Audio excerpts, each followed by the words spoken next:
Good evening, race fans. Good morning, good afternoon, depending on which part of the world you are in. Trademark. Copyright Mike Noz. Welcome in to unbelievably round number 8 of the Coach Dave Delta Endurance Series. A series of individual races that are beautifully tabulated on one of James Williams' legendary spreadsheets, but each race is an individual race in itself. There's prizes up for grabs in the overall series.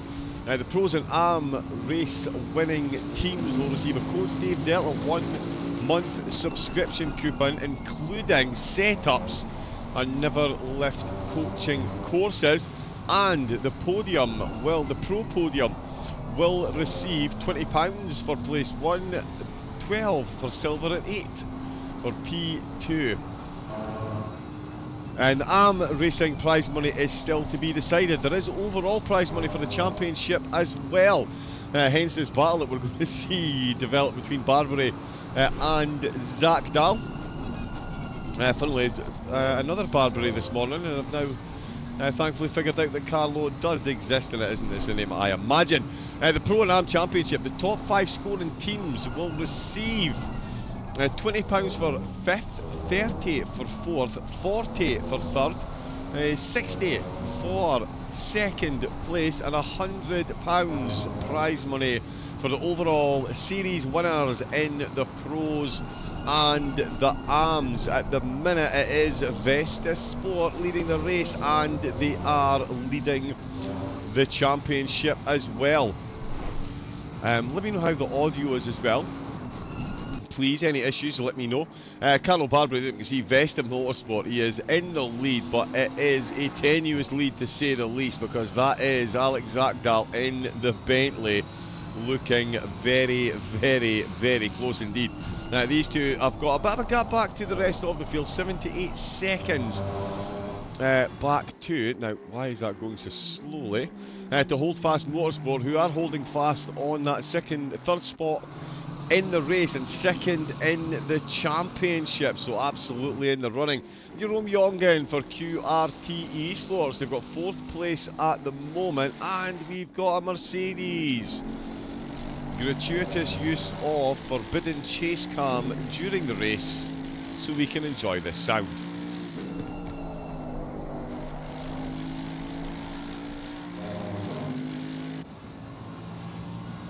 How can you not love the sound of that engine? Matteo Nechira for Flat Out Motorsport in the BMW. They've got 6th place, and it's David Macaretta for TSE Racing, the Phoenixian machine.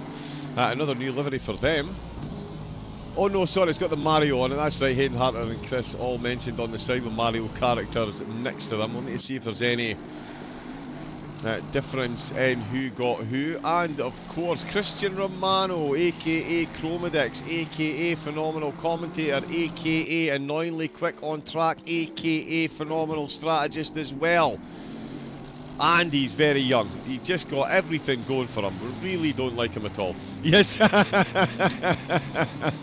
An absolutely incredible driver. Of course, he was here for the opening 5 and a bit hours of the race. I was supposed to be here for the last 5. Apologies for the massive gap in the broadcast. But we are here for the closing 4 hours. And Romano is definitely here for the top 5 position if possible. Behind them though, Nico Veldman for FRL in 9th, and then Remy Lammers for Gazelle Motorsport, another Mercedes.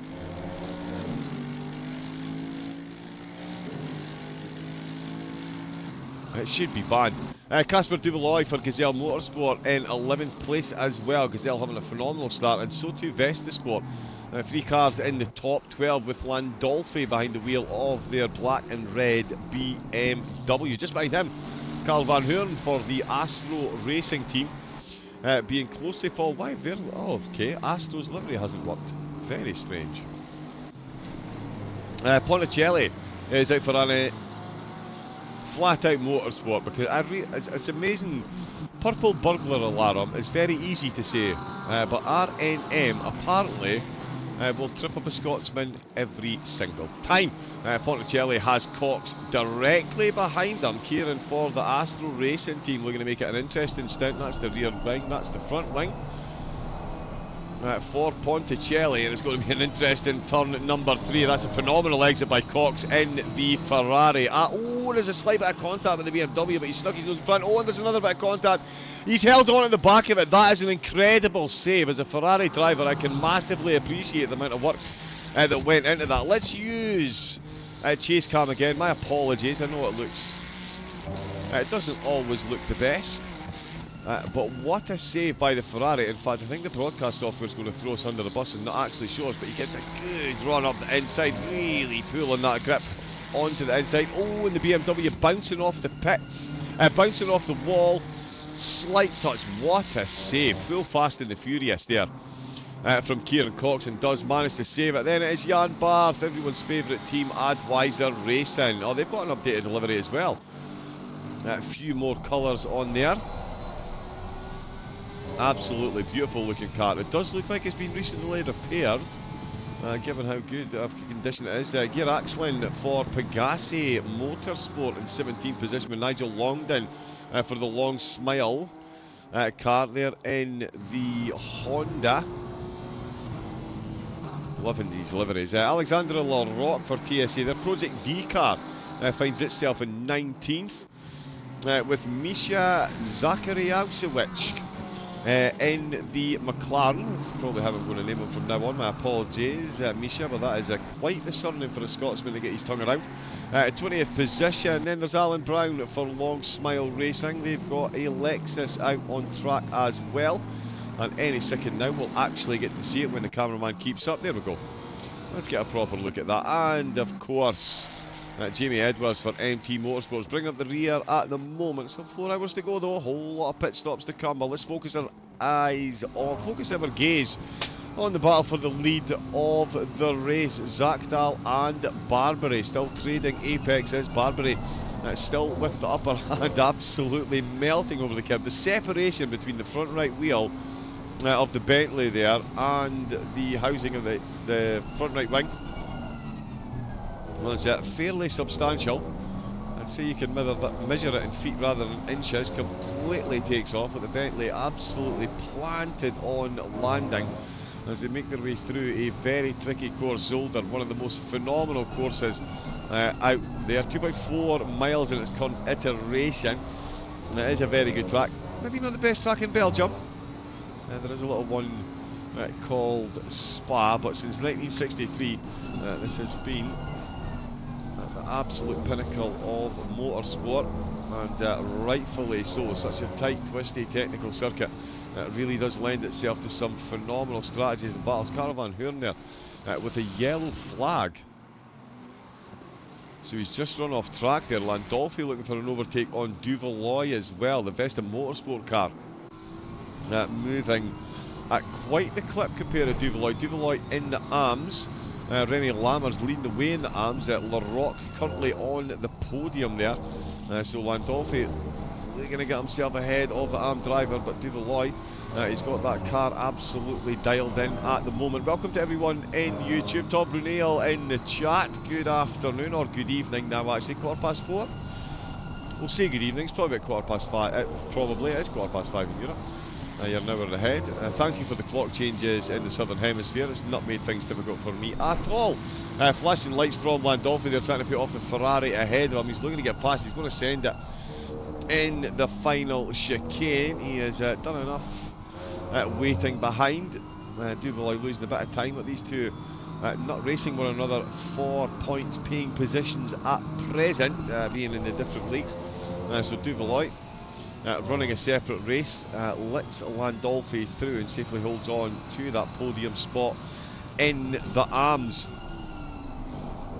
We should see some cars start to come into the pits pretty soon. 65-minute standard stint timer, and just as I say that, Zakdal comes into the pits.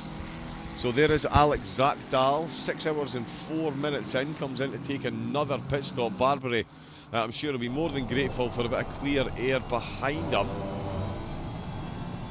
And he's still got 42 minutes left of his stint. So they have definitely got a solid lead in the race at the minute. Zakdal comes in from second. Klaus Nyring stays in third because ahead of Zakdal, so he's gained a lap back. So the Holdfast car still in third place. Jerome Jongen for QRT still in fourth, and it's Justin de Jong still in fifth position. Matteo Nechira, the fastest driver out on track, or certainly fastest car on track at the moment, comes in for a pit stop. Duvaloy still in the back of Landolfi.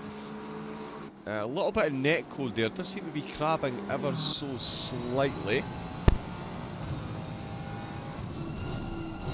Hopefully that's only something that we can see and not the drivers as well, but yeah. Oh, Nechira's come into the pits. Yeah, sorry, Landolfi is ahead, my apologies, I'm looking all over the place. We knew Nechira had come into the pits, I just said that. Duvaloy is the car that we're on board with, and Landolfi is starting to break away now. He'll be looking to close in on Lammers, get past there and catch up to Veldman. He is in the top 10 of the pros, 11th overall. Lammers still leading the way in the arms. Great drive by them so far, clearly to be up in the top 10, not too bad at all. Jim Emanuelson in the chat, good evening, how are we doing? I hope you are well. Certainly in for a treat in these closing few hours of this race. I've got the race gaps running, so yeah, 1.8 seconds is the gap there. The one I was looking for was Nyring to Melker Garby, who's just come out the pits in the FRL Bentley. Nyring 12.9 seconds down the road. Garby though, now a minute down on Carlo Barbary.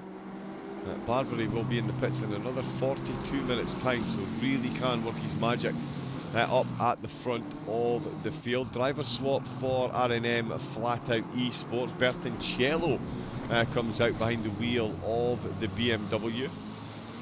Still the holders of the fastest lap. Third place in the arms comes into the pits. Alexandre Larocque behind the wheel of Aston Martin. He's followed in by a Ferrari.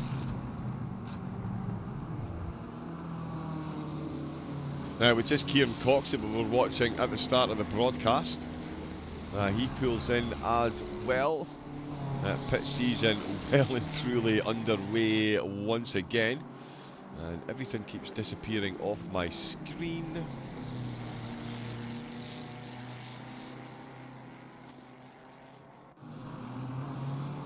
But there we go.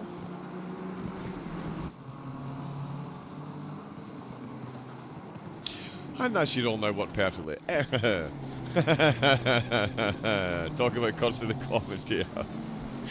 Cannot believe I just said that out loud. Apologies for the upcoming technical problems we are about to be plagued with because of my big mouth. Justin De Jong is still behind Jerome Jongen. It is the battle of the Dutch at the moment for 4th position. The Mercedes is keeping pace with the Ferrari at the moment. And in fact, on that last lap there was 3 seconds quicker. Your Jongen, I think, maybe had some kind of issue. Oh, in fact, let's have a look.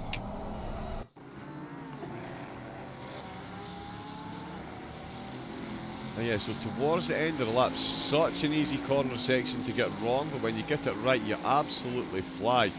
Okay, so he's moved over to let the top 2 through. So that's what's happened there. Jongen losing 3 seconds there. More than graciously pulling over and letting the race leaders through, but it's cost him a fair bit of time. And that Gazelle Motorsport, that will be ready to pounce. It's not often the Gazelle is the hunter in the wild, but certainly in this instance it is looking to hunt itself down a prancing pony. And yeah, Christian Romano behind as well, actually. Let's not play down his capability. His lap times are more than comparable with Bertoncello and Macaretta ahead of him, and he is as fast as De Jong and faster than Jongen. In fact, he's maxing pace with Nijring in 3rd position at the moment. Like I say, the guy is just so annoying. He's so good at everything. It's just massively unfair. Oh, now that's a bold move to go for early doors, carrying a lot more pace in there, signaling the early and going for a bump draft as soon as he gets on the back there. De Jong really instantly piling on a whole lot of pressure there. Jongen is clearly outpaced at the minute. That Mercedes, he's going to sail it round the outside of the hairpin. No, of course he's not. There's no way you're pulling that on a Ferrari through there. There's a couple of parts of the track where the Mercedes will be much better, but through there that is absolutely not one of them. Nose to tail between these two, 1/10 of a second separating them out the last corner. Jongen with some beautiful defensive driving, putting the car exactly where he wants to. He gets to the braking zone first. It is his corner to do with as he pleases. It's all about the Mercedes' ability to get past. He's aiming it for the inside line. He's going on the outside in the turns 2 and 3. It's not going to be the easiest place to get the overtake done, especially against the Ferrari. In a straight line, the Mercedes has got it banged to rights, but through the corners, the Ferrari is the more nimble. And this could be the status quo for quite a few laps for these drivers. It's going to give Macaretta a chance to close up. It's going to give Nijring a chance to pull away as well. And it's certainly playing out that way. Oh, and he's made contact with the back of him on the way into the second, on the way in the first chicane. Jongen just about hanging on to that there. I think the Gazelle Motorsport car did lift so as not to take advantage of the contact. But they did get very close. Let's look at this one in the replay. This is supposed to be a helicam. But there we go.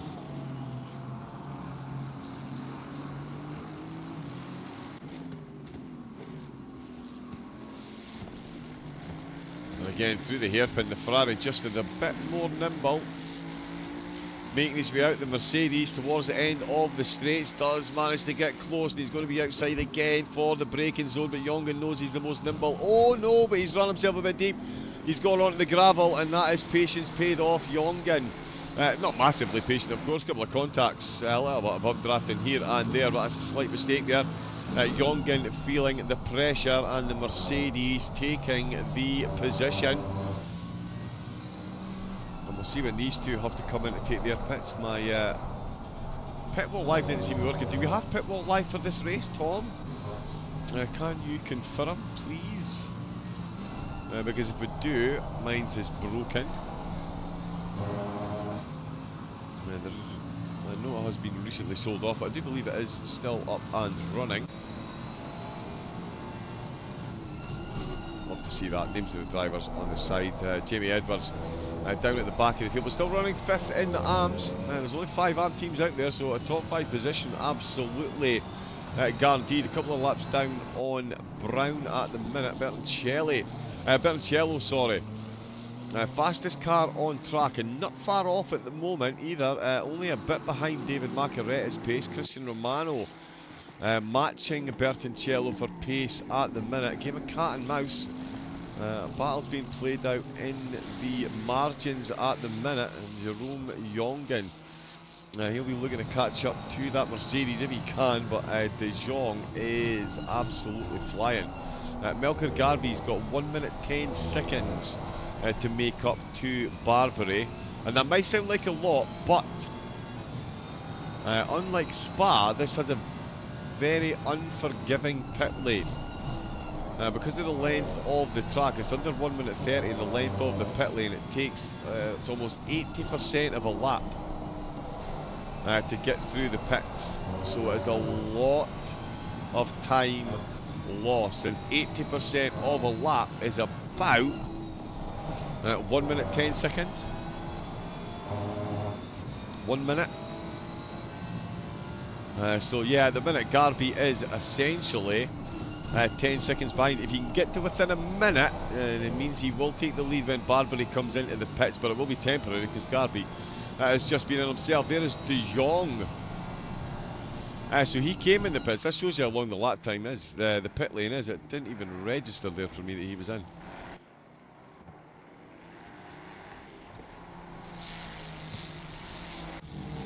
So yeah, De Jong in the pits, hands over to Finema. Also apologies as well if the audio, I keep double checking it. I do have a couple of fans running because it's pretty cosy up here today actually. We're getting absolutely cooked here. So yeah, apologies if you do hear any moving air over the microphone. We do have ceiling fans running today to keep myself and the equipment in fine operating temperatures. Finema comes out of the pit 6th position. So that is a good turnaround in the pit. Stays just ahead of Bertoncello, who will be into the pits again soon. Christian Romano not far behind still, and in fact got a QRT car just ahead of him. And that is Jerome Jongen. Now, is there a lap difference between these two? There must be, surely. Yeah, there is actually. Yeah, so Romano looking to unlap himself here against Jongen. We'll see. Jongen might be coming out of the pits sooner. Oh, and Romano in the foot. Wow. That has gone all kinds of horrible there for Romano in the 51 car for Vestasport. Into the first chicane, just hitting that is such a game of Yahtzee. You really do need all 6 dice to hit the number 6. Oh yeah, couldn't quite get it rotated onto the second curb. The car goes one way, then the other, and a near full 360 spin for Romano. That alleviates some pressure for Jongen, who was about to be on lap, but Romano has lost a fair bit of time there. Wow, that's put him 22 seconds down on Bertoncello. Not what he'll have been looking for at this stage. It's not what anybody's looking for at any stage of the race. And Carlos Barbary still working his magic. He has got 13 minutes left of his stint. Melker Garby in the Bentley. He's got 53 minutes left. So yeah, we've got that decent time difference between the top two as far as on track and in the stint timers.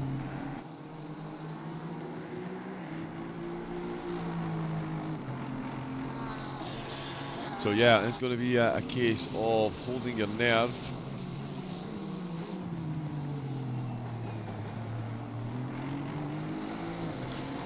For those closing stages. Just check.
there we go, just trying to kick-start a few things there. Technology is always fun. We've got a drive-through. This is one of the things that this track is unfortunately very famous for. Zakariewicz brutalised that again. Apologies, Misha. If anyone does know how to pronounce Misha's surname correctly, please do feel free to pop it in the chat. But he has violated the track limit, so the car has one too many times, and they have got a drive-through. And you can see just how long this pit lane is. It's a very short pit lane, but the entrance has almost an elongated chicane. And let's just say on board, I realise it's not the most fulfilling of viewing, but this is the pit exit the drivers have got. They've got to come all the way around to the left hand side while I'm on at the speed, and then jam on the brakes and go full rotation to absolutely double back on themselves.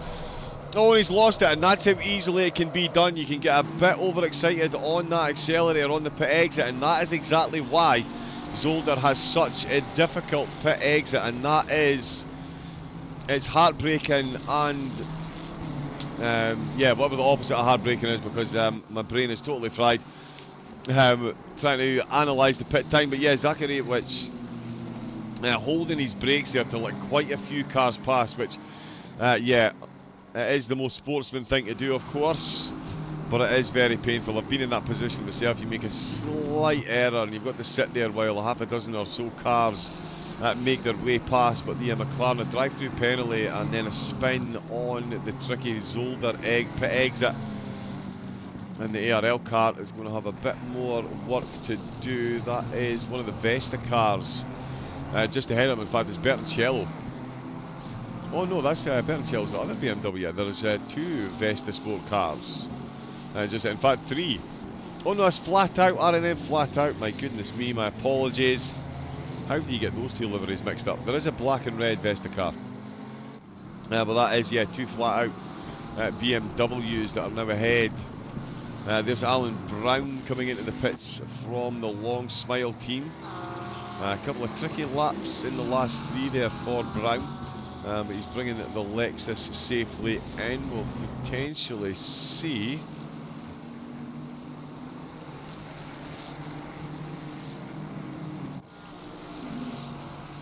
yeah, potentially see some driver swaps.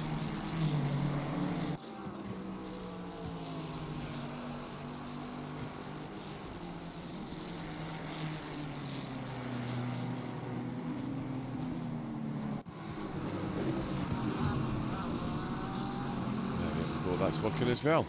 Yeah, so we'll see if Brown hands over the wheel. Nigel Longdon for the Long Smile team just coming up to some battles ahead of him. Bertoncello closing in on Finima, and there's a drive-through for track limits. It's the second one we've seen since I started, and it's the second one in the space of 2 laps. It's gear axling for the Bugatti Motorsport team. That's going to put them behind Cody Besselink, freshly out for the Astro Racing team. He's going to get himself a cheeky free position there when Axlin comes into the pits. 22-degree track temperature as well, so not the easiest. Oh, car slightly crabbing there as well.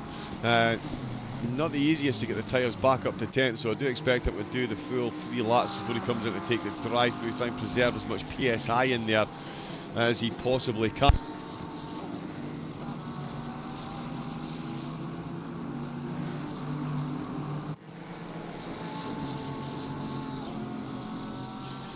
Yeah, so we'll see how he goes. Barbary leading the way though. Did have an invalid lap a couple of laps ago, but down in 28.5's race pace. That's not too shabby at all. Quicker than Garby in second. Garby now with a few cars ahead of him. Landolfi just getting himself out of the way through a tricky part of the track, but manages to do so very nicely indeed. And is that Macaretta ahead? No, it's not. It's the other Phoenixian car, which would be Chase Gordon. Yes, it is. He's freshly behind the wheel for the TSE racing car. The Project D machine, as you can see, he's got a bit of a battle going on just behind him. Nyring really is closing in on Garby ahead. Let's have a look and see if we can get this to work and this to work. 23 minutes he's got left of his stint. Garvey not long out of the pits. Jerome Jongens going to be in pretty soon, I think. Yeah, 23 minutes he's got left as well. So finally balanced with a few of the cars. Finema, there's Shello, there is Duvaloy coming in for Gazelle. Again, confused as to why one of their liveries hasn't worked. We'll get that working for the next time though. Axlin in for a drive-through. We've seen 2 teams in for drive-through and 2... Oh no, sorry, we've seen 5 or 6 in for pit stops as well. Tom Brunel out behind the wheel for Long Smile. FRL organiser these days. And yeah, guiding the Lexus. Again, 5th place in the arms, so a good spot to be in Nyring. Still closing in on Garby. Lap on lap, he's a couple of tenths quicker here and there. That gap will soon reduce. They're on different pit stop strategies though. But that will play out over the race. We'll see if we get any rain as well. There is a bit of cloud there, 5:29 PM local time, 22-degree track temperature. Hopefully we see some rain. I believe it is AccuWeather once again. Yes it is. So let's have a look and see.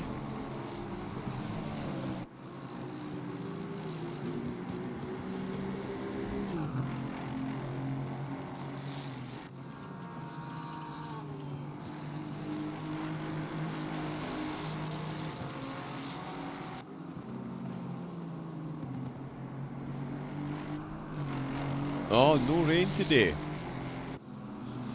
Sunny with a high of 15 degrees.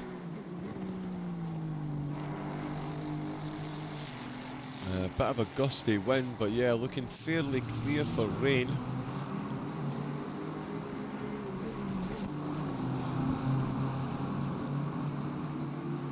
Yeah, so turns out very low chance of rain. So it's all about just managing those PSIs versus the tyre. Versus the track temperature. That's going to be quite a battle that the strategists have. 22-degree track temperature and a lot of side-by-side, a lot of blue flags for the cars to deal with. And yeah, the top 10 at least a lap up on the rest of the field. So again, a lot of blue flag interactions for the driver, especially up the front. Carlo Barbary is absolutely moving, and he is catching up to another gaggle of cars just ahead of him. You can see that's half a dozen or so that he's going to need to carve his way through. Garby is moving through traffic, but not as well as the rest of the cars around him. Chris Nyring, the fastest car on track at the moment, lap on lap. Nyring is absolutely moving in that Aston Martin. Making the most of the stint he's got. He's got 5 seconds to make up to Garby. Oh, this really could go any way at all. Any way at all.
Yeah, note to self, don't try and quickly gulp down tea while you're commentating. Klaus Nyring, fastest driver on track at the moment. He's in the pits. He is coming in for a stop. There is Finema going past, claiming back a lap. He's got last place just behind him. But yeah, Finema will hold 6th place, so a lot of leapfrogging going on during these pit stops. So yeah, it's a long way to go before we give any understanding of the final results throughout the field, as Ponticelli comes in to the pits. A little bit laggy there. There will be a bit of a server spike while the drivers jump in and out the server to swap over. Barbary is dealing with the traffic absolutely beautifully at the moment. 1 minute 29.3. Oh wow, almost another Vesta Motorsport car coming a cropper through that first chicane there. His teammate Romano almost completely losing the car, managed to keep it to a 180-degree spin. And race leader Barbary there just getting a big set again. They hit these curves with such ferocity, because you have to really, because yeah, if you want to be quick. Oh yep, it's the second curve this time. So it was curve 1 for Romano, curve 2 for Barbary.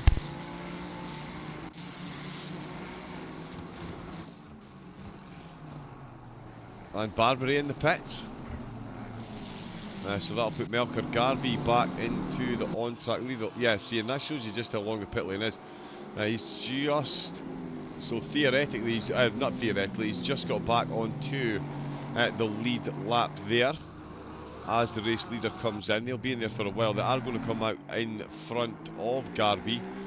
Should be by about 14 seconds. We shall see. Christopher Streppen now behind the wheel of the Hold Fast Motorsport.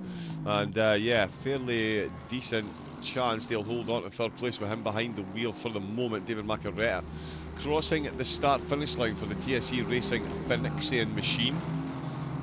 And he does go ahead of Jerome Jongen, so more leapfrog going on. Finema, clean pair of heels. Romano and Veldman both coming in to the pits. Veldman in the FRL Lamborghini. Den Braber is out behind the wheel of the lead car in the arms. The Gazelle Motorsport, another one of their Mercedes machines. Running very quickly. Barbary is handed over to Luca Becca out in the lead. Where is Melker Garvey? And that shows you how long the pit lane is. We saw Garvey through turn 3 as Barbary was coming in, and Barbary has handed over to Becca and only just exited, and that has brought the gap down. It's telling me 5 seconds. I don't think it's as close as 5 seconds. I think it's still at 10. If it is less than that, that means that Garvey has put in an absolutely phenomenal stint. He's made up 7 seconds potentially. We should be able to see Beckett just going over the crest of the hill. We absolutely can. So that little mistake by the Vesta car on the previous lap over that first chicane curve has cost him a bit of time. Garvey absolutely flying. Let's not take anything away from his drive, and he has been absolutely flying in the Bentley. But look at Becca now. That gap just creeps under the 5 second mark. Macaretta in the pits, Van Hoorn in the pits as well for the Astro Racing Team Ferrari. They've got 13th place at the minute. Jan Barth looking to close in and make it a battle for 11th place in the pros. There's Macaretta coming into the pits, and we'll see where he filters back out.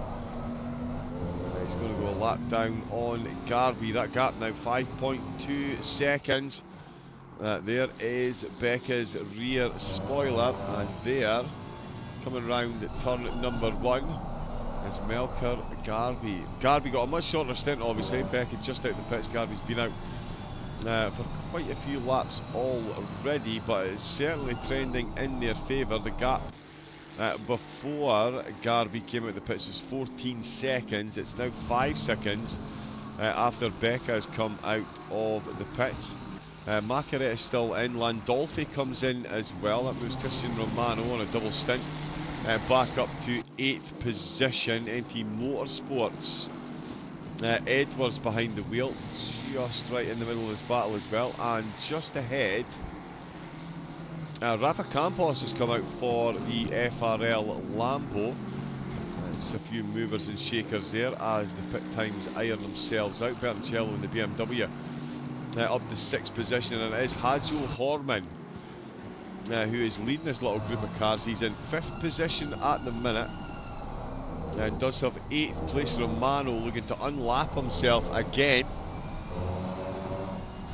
Romano was close to the QRT car, then had that little mistake through the first chicane, found himself facing the wrong way. Now finds himself right on the back of the QRT eSports car, looking to get that unlap done. So definitely got some serious pace compared to the car ahead of him, flashing the lights to try and distract Horman, or indicate that he wants to get through. Feels he is the quicker of the two, does look to be the quicker of the two at the minute. But no obligation from Horman to move over and let him through, that is for sure. He won't be looking to compromise his 5th position, especially as he's only 4 seconds behind Finema. Could be a strategy call to get behind Romano and use that slipstream, see if the two of them can work together. But of course he is ahead of Romano, who is in the slipstream, which means Horman will be moving quicker as well. Slipstream doesn't only just improve the speed of the car behind. Of course, because you're both punching through the air smoother, it does mean the car ahead is moving a bit quicker as well. And in the battle of Ferrari v Ferrari, the Ferrari's always going to come out on top, so to speak. And at the minute it's Horman's QRT car. We've got a yellow flag here, I believe. Is that Duvalloy? It's Finema. Oh wow, Finema's made a mistake. Finema is off track. Let's see if we can catch what's happened there. So Finema, no one near him. It's into the first chicane. Do we think entry or exit curb? Oh, a combination of both. Oh wow, he's absolutely spun. And I think, yeah, that's Horman and Romano gone through.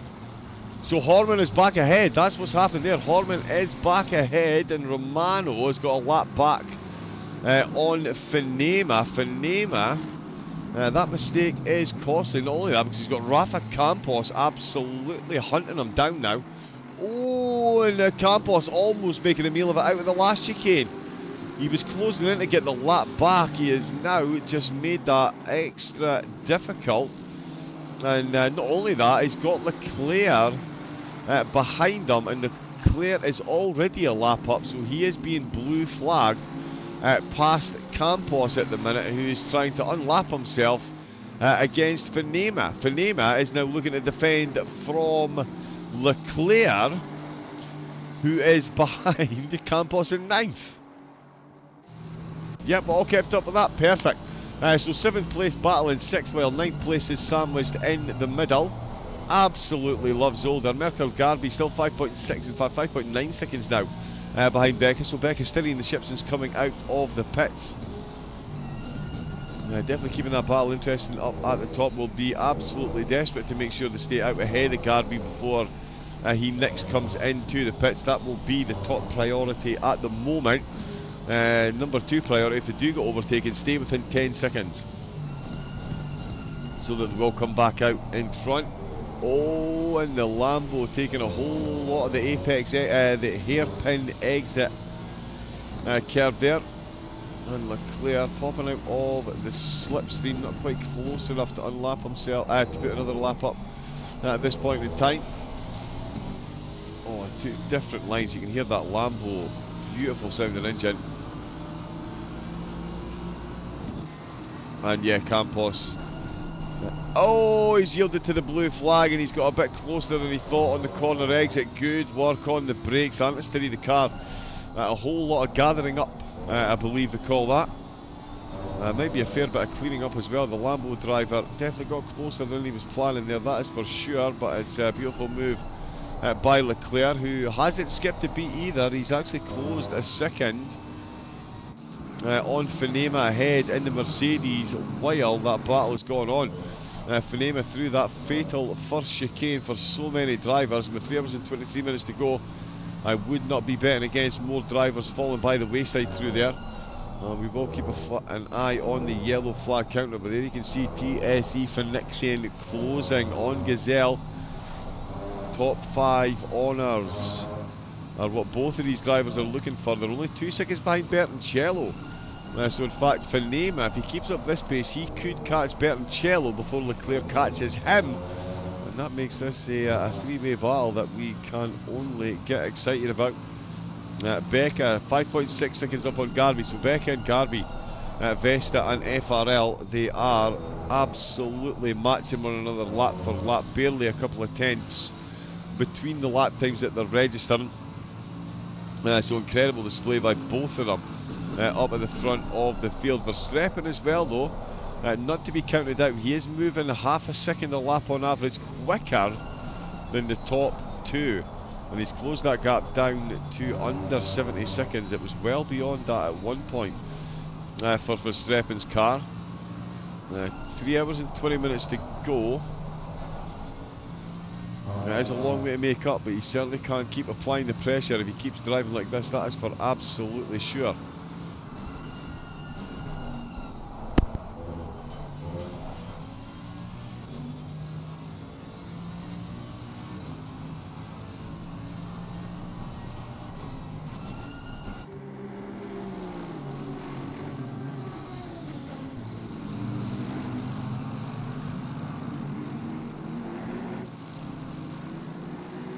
In the arms, it is still Patrick Den Baraba leading the way. Gazelle Motorsport, another one of their Mercedes, having a very good race indeed. Casper Duvaloy out for another one of the Gazelle cars, 2 spots on the podium. And it is Chase Gordon for TSE, the Project D car, 3rd place in the arms at the minute. So they'll be on for prizes if they make it to the end. In this spot, they've got a good gap back to 4th. Edwards a couple of laps down for the MT Motorsport car. The car looking pristine, so freshly repaired. Good race by them so far. Tom Brunel, of course, out in the Lexus. Got one of the Vesta Sport cars just behind him.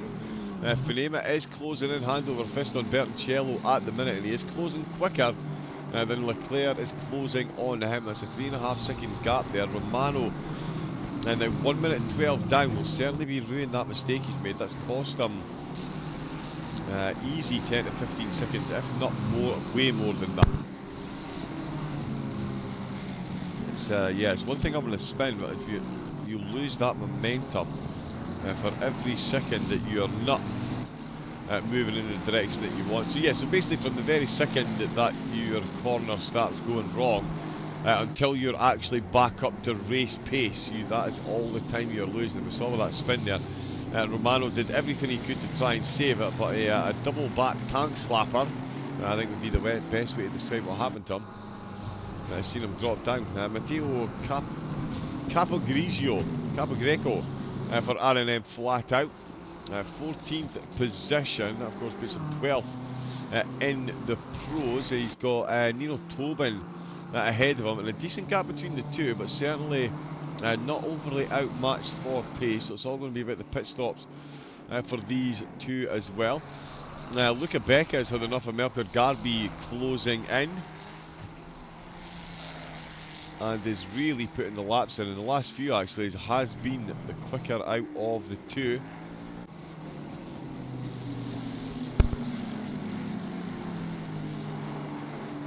Finema at 1.2 seconds down, and getting a cheeky bit of slipstream from a couple of the cars ahead. That's the MT Motorsport car, and just ahead there is Bertoncello, the car that Finema is chasing. MT very nicely get themselves out of the way, and looking Finema continue his inevitable charge for 5th position. It's going to take some battle for Bertoncello to hold Finema off. He is clearly the quicker of the two, and is closing in sector on sector at the moment. Bertoncello doesn't have an answer through any of the 3 sectors, all going the way of Finema, who's all the way up under the rear spoiler. Bertoncello into the hairpin. They've got the final chicane of the lap. Moving out of the slipstream. just wants to make sure he's got enough brakes on the way to the last corner, or knows he doesn't want to try and overtake there. BMW is side by side with Mercedes in the final corner. Not always guaranteed to end well for all concerned. Track down to 21 degrees, so we've lost a degree, and it could well get a lot colder. It's effectively 6 PM local time. We're going to be running until 9 PM local time, so it will get dark and it will get cold. And yeah, there's definitely a difference between the way some cars are against one another in hot v cold conditions. There's certainly cars that flourish in the cold that are useless in the hot, and yeah, the other way around for a few. So that could be a big deciding factor in the closing hour, because the track temperature could take a bit of a plummet. The air temperature only at 18. So yeah, with the sun out, the tarmac is slightly hotter than the air, but that might balance out pretty soon. 3 hours 17 to go, and Finema hunting down Bertoncello still. Becca is absolutely flying. 8.3 second gap.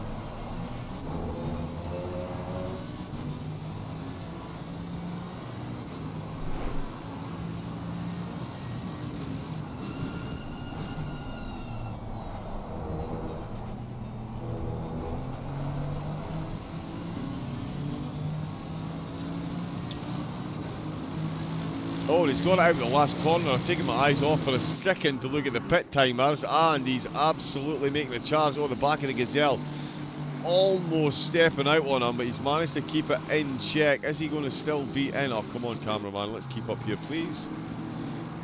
There we go.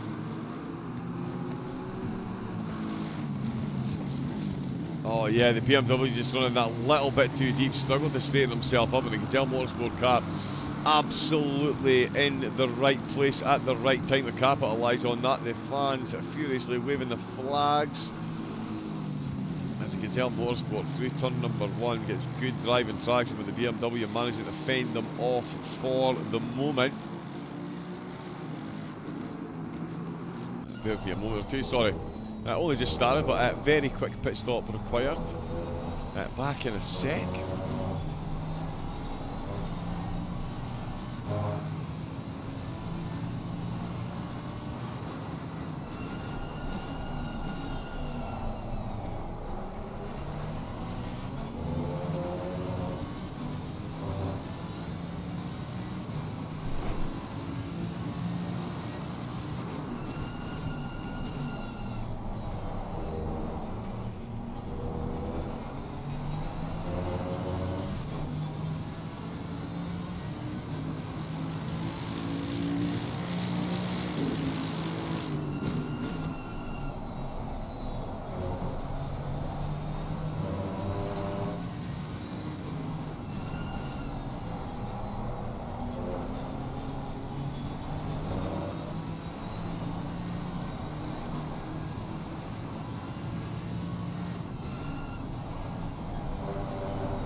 Oh my goodness me, how long have I been muted for?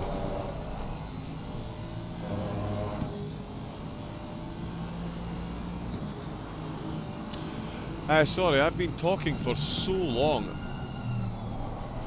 I'm so sorry, my audio software, I think it's accidentally got a button map in it which just mutes my mic. Goodness gracious me, I've been talking the hind legs off a donkey here and nobody's been able to hear anything, sorry. What an absolute tube. Jim Emanuel said in the chat, hey, sorry, I don't think you would have heard me either. Goodness me. Well, let's get back to the action. Jan, welcome in. Hello, hello. Oh, and that's a big mistake through the hairpin. Have I been muted this whole time? Oh, about 15 minutes. Right, okay.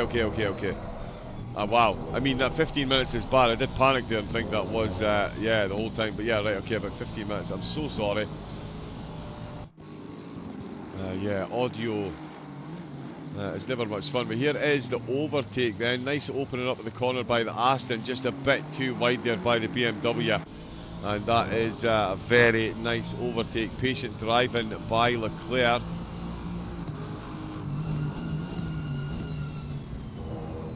Okay, it tells you the remaining time, it doesn't actually work properly. There we go. But yeah, Leclerc definitely working properly there. And that is him up to... 5th position, there we go. From when I did a pit stop, right, okay. Yeah, so I've been back for about 7-8 minutes. So yeah, so there's actually not that much you've missed. But yeah, there was some good stuff. There we go.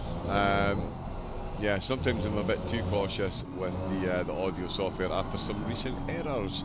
But Bertoncello, I can't believe that I muted that as well though. I'm going to really have to look into that. Let's focus on the race though. Bertoncello, he'll be focusing on Leclerc. Again, the hairpin. Not the smoothest there for the BMW. He's been struggling in that final chicane. Leclerc certainly not struggling at the moment. Neither Luca Becca for Vestasport. In fact, is catching up to the back of Verstappen. They're on definitely on different stint timers, but that is still quite the drive for Becca to be catching Verstappen in third. There is another blue flag Ferrari just ahead.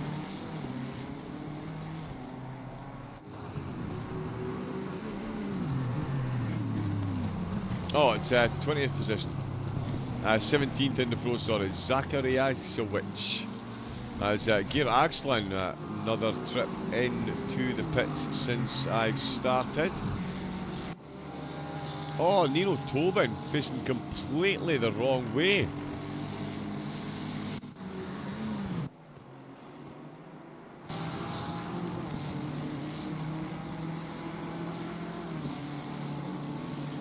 So let's see, into turn one. Ooh, that's a lot of contact with the left-hand curb, and yeah, I actually got quite lucky reversing right off the track onto the gravel. It's one of those. You're just counting your lucky stars you haven't made contact with someone. Rafa Campos comes into the pits in the FRL Lamborghini. We might see him pop out and do another stint. Christian Romano putting in some good laps, certainly quicker than the 2 or 3 cars ahead of him at the minute. Does still have a fair bit of a gap to go though. 1 minute to the nearest car ahead.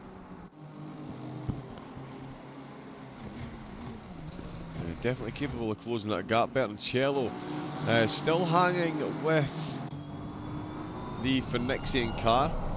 As we see cars coming out of the pit. Such a tricky pit exit. It's not just that it's a really long pit, it really does make you run for it as well. Oh, Capagreco right on the back of Fabian oh no, sorry, that's them coming through the pits.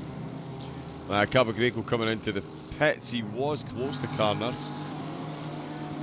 With the pit lane now separating them. Bertoncello still only separated by 0.6 of a second, and they have a Porsche just ahead of them as well. That'll be Gear Axlin's teammate. Oh, in fact, no, sorry, I think it is Axelin that is still behind the wheel. Yes, it is. The Bugatti Motorsport driver coming back out for another stint. Getting some lights flashed from the blue flags behind. Gets out the way in the hairpin, and they both make their way past very quickly indeed. Might have slightly benefited Bertoncello. Oh, Chris Jones has just picked up a drive-through for track limits. The Long Smile team. They've got a Honda and a Lexus out. The Lexus got a drive-through just at the start of my stint on the microphone, and an hour and 10 minutes into said stint, it is Jones for Long Smile in the Honda picking up a drive-through. Not the best track temperatures to be taking drive-throughs in such a long pit lane. The tyres really do cool down. You can see what I mean about that elongated chicane on the way in. Then you've got to deal with these little barriers. Ooh, almost clipping the barrier there on the way through. Then you've got the pit lane. Then you've got that exit. It's a long way in. Melker Garby is in the pits. So there is Garby coming at the pits. The gap was at 10-11 seconds. So back up to look at Becca. The gap back up to 10 seconds thanks to the work by Becca. Garby certainly closed in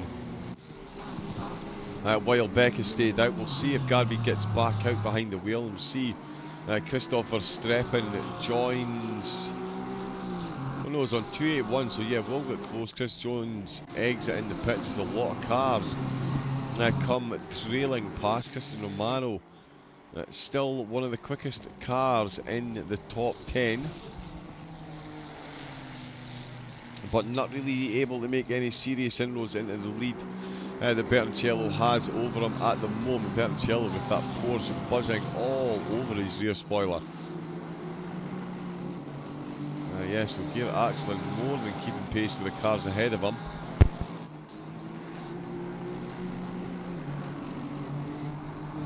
Safe moment there through turn number 2 though. And that is not what he was needing. Certainly is what Bertoncello needed. That gives him a bit of clear air behind, though it doesn't, because the Porsche is coming straight back at him again. Axelin moving very quickly indeed. So too is Casper Duvaloy, who's caught up to 10th position Santoro. Oh, and almost a bit of contact there. Oh no, sorry, that's just a bit of neck code. Let me just check some connection matters.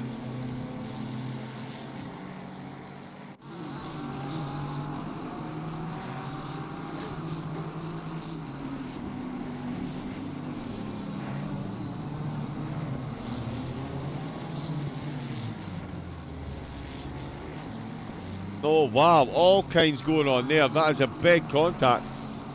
Two cars picking up penalties. Tironi picking up a drive-through for track limits. Look at Becca picks up a drive-through for track limits. That puts Alex Zagdal in the lead. Alex Zagdal is now the on-track leader. Verstappen is going to get back on the lead lap. Zagdal gifted the lead of the race. We did see an accident there between a couple of cars. It is Mishizaki Raiswich who just trying to get himself out of the way. Oh, the BMW behind really closing the gap. Oh, yeah, just a bit of a concertina effect. Oh, so unlucky for the Vesta. So unlucky for the Vesta car. Live timing climax. I'm not sure actually. I did ask earlier, but Tom Brunel is in the car at the minute. Let me just check. It wasn't shown for me earlier.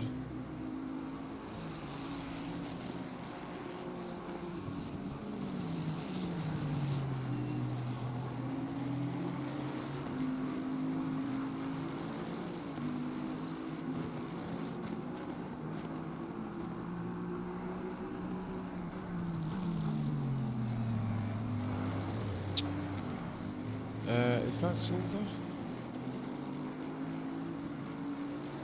think it is. Yeah, no, the live timing doesn't seem to be working. I can't access the server, it just keeps saying connecting.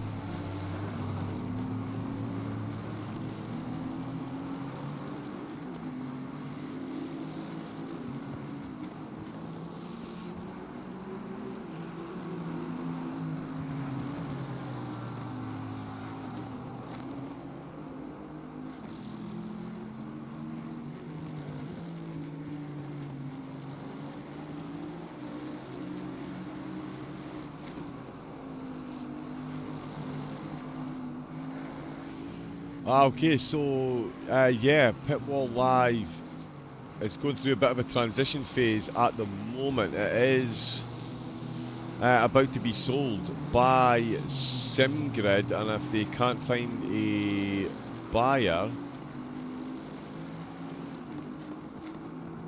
then it will be shut down.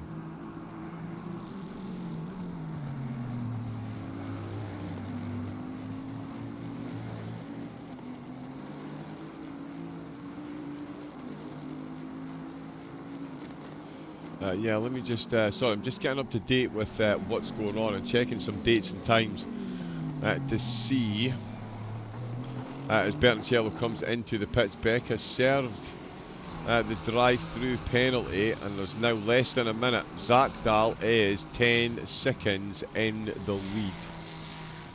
Oh no, that was only the 3rd of October, so no, Pitwall Live should still be running for at least another 27 days.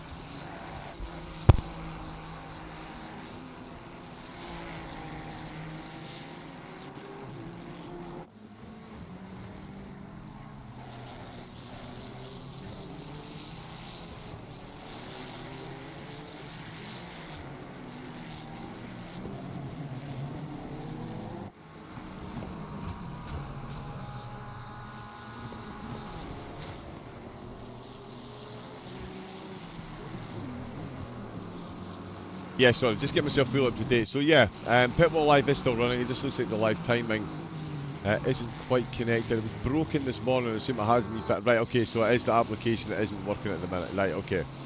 Yeah, as I say, they're going through a bit of a transition phase at the moment. It is a phenomenal lap, so hopefully they can find a buyer to secure its future. I mean, yeah, the amount of real world time that it does is absolutely incredible, so I imagine it will get bought over in time. Fingers crossed. Look at Becca out on track in the lead of the race. That drive-through penalty has been hugely detrimental. 23 minutes left. And then Alex Zakdal will take the lead of the race if he can keep this gap to under a minute, which I think he will be capable of doing. He's got 49 minutes left, and Verstappen definitely closed as well. In fact, Verstappen only 5 seconds down on Alex Zakdal. Wow, so the Aston is absolutely flying at the hands of Verstappen at the minute. Fairly spread out field outside the top 11. The top 2 in the AMS though, Den Braber and Duvalloy. 25 seconds separate them. So both of them will need to be on their absolute A game. As we've seen here, the drive-throughs for track limits, very easy to pick up. Race leader picking one up in just over the, oh no, well over the halfway mark, sorry, 10 hour race, not 5 hour, 6 hour. There is Chase Gordon in from the podium in the AMS. He's still got a good gap back to Edwards and Brunel. They're both still running 4th and 5th in the AMS. Zachariaswitz, Misha in the McLaren car 292. Recently serving a drive-through as well.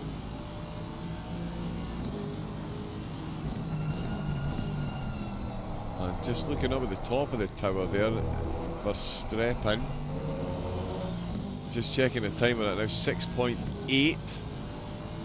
And Zagdal is closing. He's found another 2 seconds on Becker. Oh, the track's down to 19 degrees.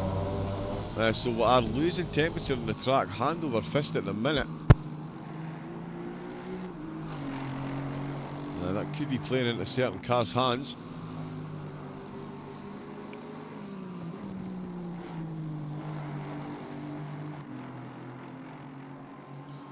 Yeah, we'll see how that one plays out. Let's see.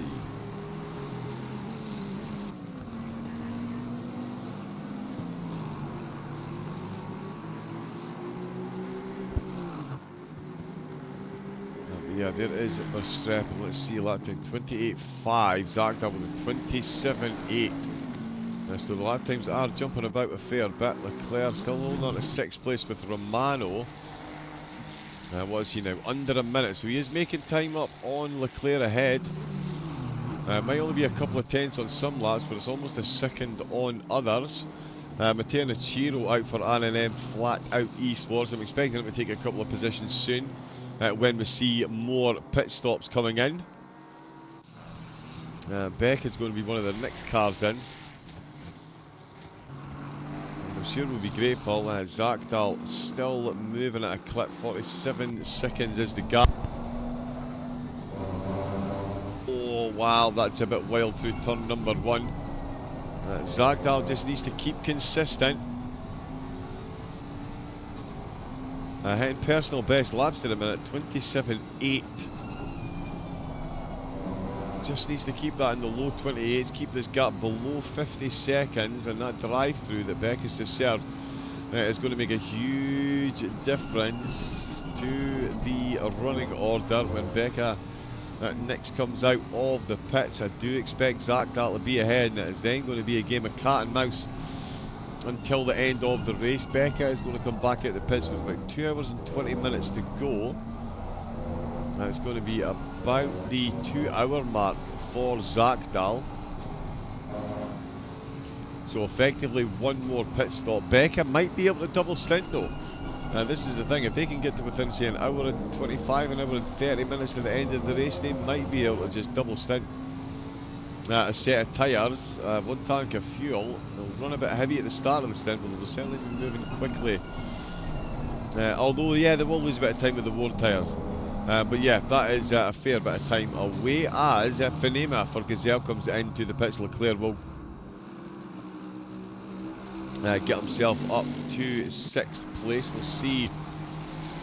Yeah, Romano is going to catch up as well. That is for sure. Blue flags and the white and yellow flags waving there. And Romano again finds himself just behind Horman in 4th. It just goes to show you how close they are.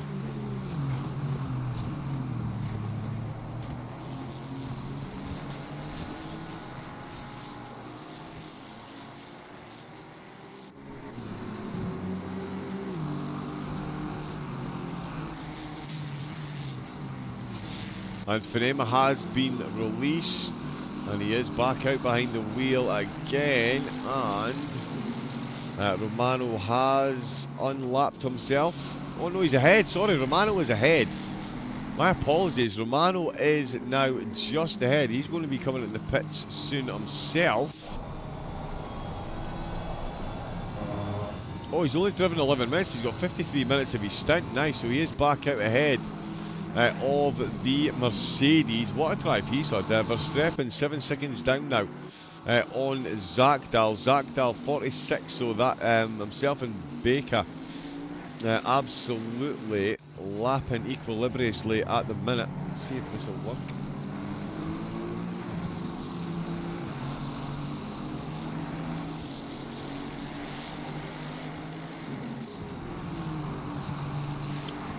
No, it's not. Becker having to put in all the work, and that is one of the Gazelle cars. Well, Duvaloy having a bit of an incident. He's just picked up a track warning. So too Sven Corving. Just picked up a track warning. All going on at the minute. The 221 car having a bit of an accident. Let's see if we can catch sight of what's happened here. Oh, very close to running wide on the exit there into the hairpin. Oh, that is the Gazelle Motorsport Ferrari then from way back. Shouldn't have really given that position back, to be fair. Oh, that wasn't actually for position, that was to unlap himself. But yeah, that is the Gazelle. Is that... oh, sorry, Astro, not Gazelle. My apologies. It was Tygo Hoffman's in the Astro car. So yeah, he was looking to unlap himself. So an unfortunate contact there. And that is going to cause some consternation up the field.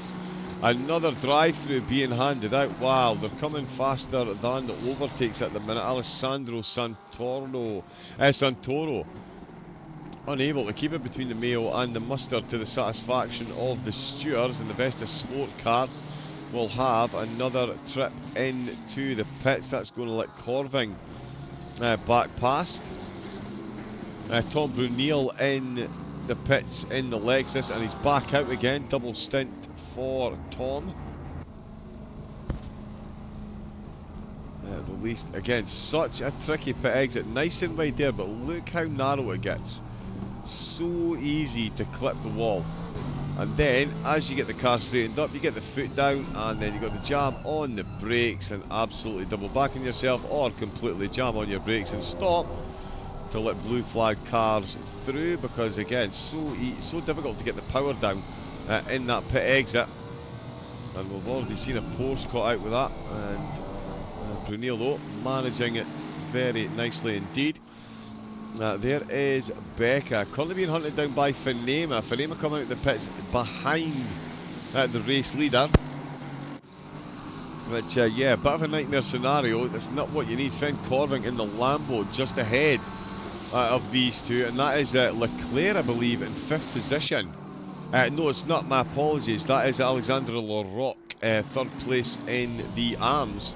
That is just behind. You can see the view that he's got. You can see Becca there flying back. Oh, Corving takes a tap in the rear and gets completely spun round. Alexandre Leroc. But yeah, that is unfortunate is yeah, one description for that. So yeah, he lets the race leader through, which completely kills the pace that he's got. And the Mercedes assumes that he's going to let him through as well. I'm not sure why. That is a bit far back, I'm going to be honest. At first glance, the Mercedes did seem to be a bit far back to try that move, and that's cost him a bit of time. It's let Leclerc through though. He'll be more than happy with that. He is holding on to 3rd place in the arms at the moment. Finema then, now 6.8 ahead of Nachira, 7 down, 5 down on Romano, who is still moving quicker than Leclerc ahead. And in fact, Romano, it'll be Groundhog Day for Romano at the minute. He is back behind the QRT car, looking to... Oh, yeah, and he's unlapping himself there. Hajo Horman, he's had enough of that pressure. Oh, Finema with a drive-through for track limits. I did say they were coming faster than the overtakes. As soon as we get an overtake, we get a drive-through. Finema in the Mercedes. That's going to cost him at least one, well, definitely one position in the pros and potentially 2 positions in the overall standings. Given the way they're coming, they'll be banking on someone else picking up penalties as well. But there is Hajo Horman, who's not far ahead of the Mercedes as well. He's now got Christian Romano, who is on lap 291. Yep, so he is that lap down. Finema coming into the pits. This is absolutely wild. Absolutely wild at the minute.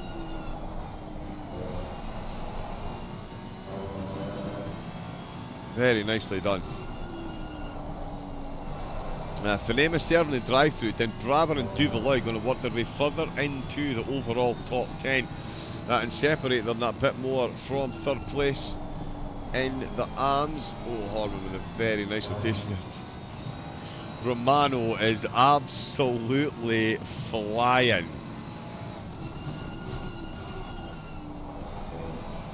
as the chicane where we saw him lose it earlier on in the race. No such occurrences at this time around. Luca Becca is going to be in the pits in 11 minutes. Zakdal's still got about 40 minutes of his stint left. 47. Verstappen got 10 minutes of his stint left. So Verstappen is actually going to be in the pits just before Becca. Wow, that could be the saving grace. Oh, gear axling.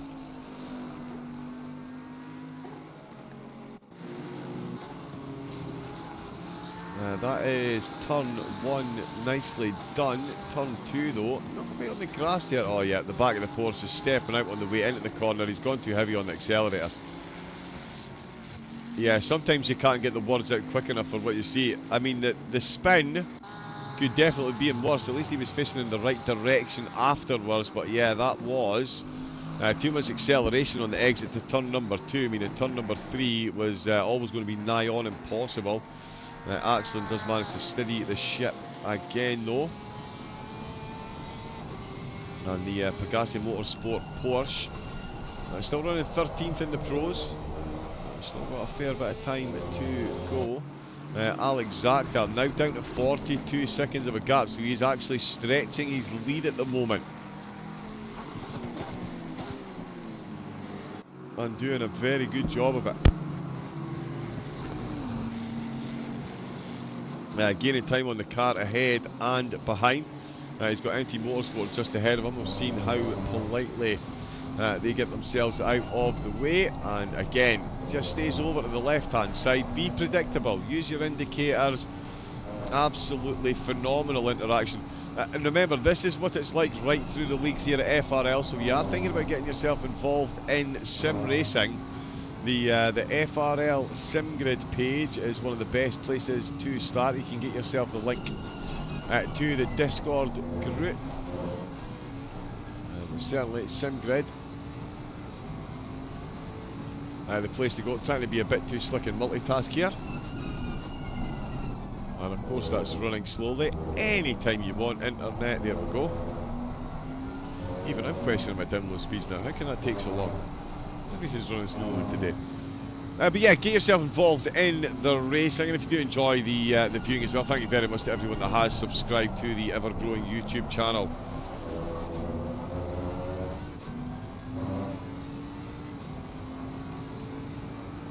There we go. We don't have indicators in NT Motorsport, says Jim O'Mahony. Said, well, you've certainly got some gentlemanly, sportsman-like conduct, sorry. I won't genderise that, I'll probably get myself cancelled. But yeah, the sportsman-like conduct is absolutely phenomenal and definitely to be admired. Zakdal's pace at the minute, absolutely to be admired. The car absolutely flourishing in the current conditions. Oh, SimGrid's not working either.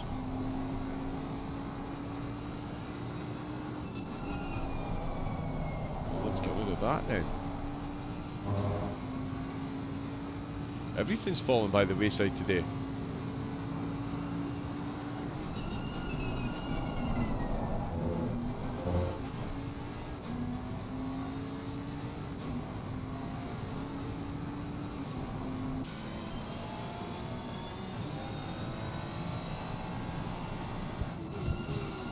And a very nice livery as well.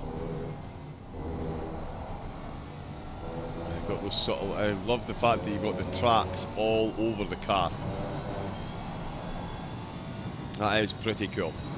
That is pretty cool. Some gratuitous camera time for one of the cars running down at the back of the grid. Let's face it, that's where I am usually in a race, and it's, if it wasn't for drivers like teams like us, there would be no full grids. Let's face it, the aliens do what the aliens do, but we make it interesting. Oh, Tygo Hoffman's the exit to turn 1. Drive off track, there you go, rotate that way. Yep, that's exactly what you need to do. He's maybe stalled the engine there. Well, that is a painful one. Did someone say first chicane death? Again, that first chicane accounting for more than its fair share of wayward rear ends. Let's see if it's the entry or exit curve. Oh, he's completely missed the entry curve. Oh, and he's absolutely taken off. And it's spun the car the wrong way. Jams on the brakes, sees all these cars coming, again holding the brakes absolutely beautifully, but the Assetto team racing car, 16th position. Porsche Cup livery on a Ferrari. You love to see it. You'll love to see it. Duvaloy, heavy on the brakes on the way in the pits. I hope he doesn't get a speed penalty for that. Chris Jones into the pits as well. Becca from the lead will be coming in soon. But when they come out of the pits, will not be in the lead of the race. It will be Alex Zagdal if all things stay like this, because he is now within 39 seconds, and that is more than definitely close enough to take the lead once they are out of the pits. That's not happening there. Alex Zagdal.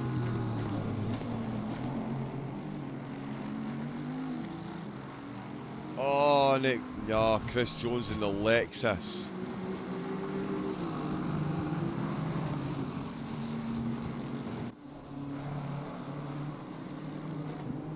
Sorry, in the Honda. Stop, go 30-second for speeding in the pit lane. So all the penalties coming through. Becca will be in soon. Oh, another. Oh, well, yeah, maybe even another 3 laps actually. Yeah, keep forgetting, but they've been such a short lap here, you really can't cram them in. We're already 298 laps into this, with 7.5 hours gone. The Lexus NXX. Yeah, that's the one, the Lexus NSX.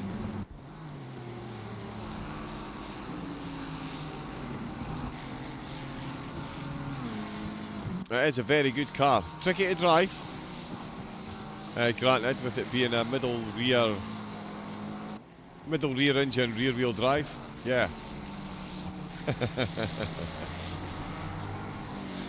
But yeah, that is, yep.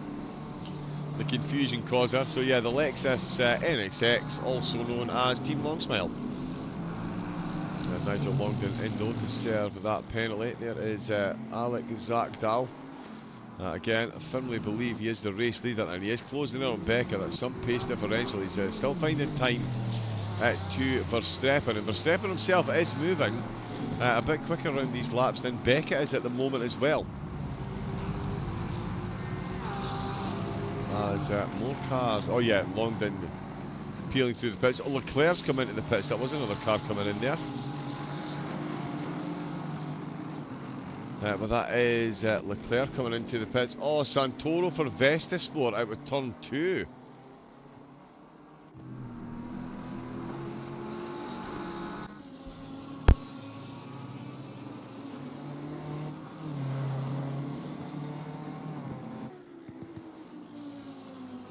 Sorry, out with turn 3.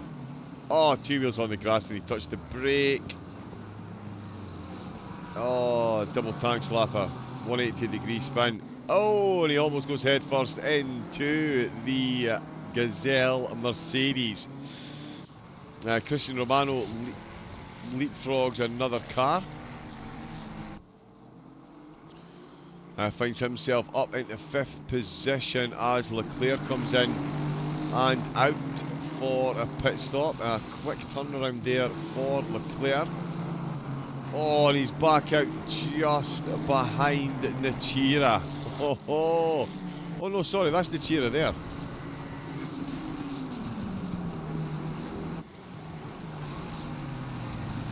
Oh yeah, so it's a different R&M car that he is behind. Oh wow, could the teammates do one another a favour here? Christopher Streppen pulls the Aston into pit, so we know that Becca's got about a lap left, maybe 2 at a push. Then Brabber. Oh, Leclerc, chicane 1. Let's see what's happened here then. Oh, no one near.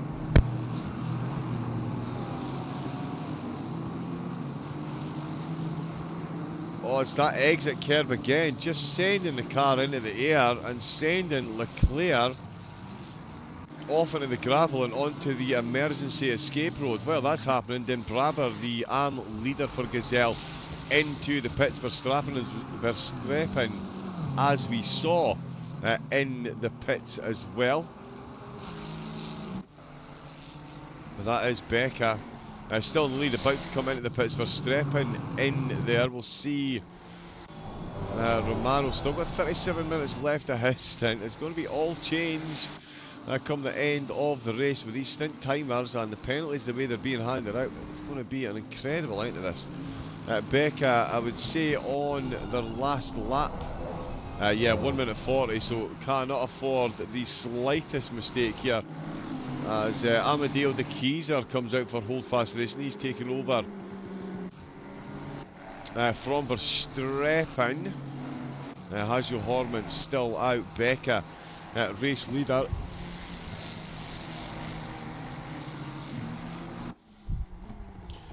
Yeah, race leader since I've been here. And we'll look to continue that at some point later in the race. It won't be after this pit stop because Alex Zagdal is still closing the gap. Did Romano just come out of the pits? Did I look at his stint timer incorrectly? I am confused. I thought he had a fair bit left of his stint. A couple of cars side by side in the pit lane. It is Becca, the race leader, and Hajo Horman coming in as well. But race leader, Becca coming in. Here comes Zagdal. He's into the hairpin. That is going to be quite the lead that they've got when they come out. It's just an incredible game of cat and mouse. Like you say, Zagdal. Now, what did I say about 2 hours left when he needs to come in? It's going to be under 2 hours left. So 2 pit stops left for them as he comes along the start-finish line. Becca stationary in the pits. That is Zagdal in the lead. The Keyser is going to get back onto the lead lap as Zagdal takes a big lead. So stationary for so long. Keys are up in third. Horman and Romano also in the pits. I wonder if that was a tyre issue. That did seem quite short. It looked to me like he had at least 20 minutes left of his stint. It is Jeroen van den Berg out behind the wheel of the lead car in the arms. And Javier Kittelars in second place in the arms. He's out in their Ferrari. So still the Gazelle have the top 2 spots in the arms, and they've got a car hunting down a top 5 spot in the pros. Fanema currently in 7th behind TSE Duconi's TSE Racing's Mark Leclerc. 6th place for the Aston driver, Jerome Jongen for QRT. Again, is that Francesco Adamiu? Wow, now Francesco is very quick indeed. Very quick indeed. The gap between the top 2, 30 seconds.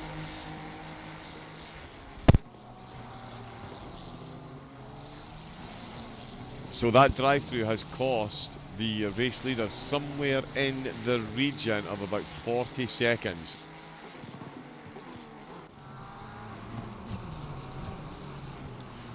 And that has really put the ball in Zagdal's court. Adamiu is going to need to put in some very, very, very quick laps.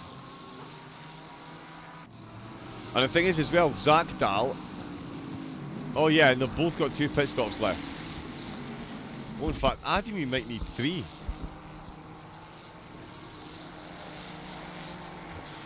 Wow, Adamiu is going to need a double stint. They're going to have about 15 minutes left at the end of the race. Zagdal is going to come into the pits under the 2 hour mark, so we'll have that pit stop and then one more to clear the 65-minute stint timer. Zagdal and the team are absolutely in the lead of this race. They're completely in the driving seat for this one.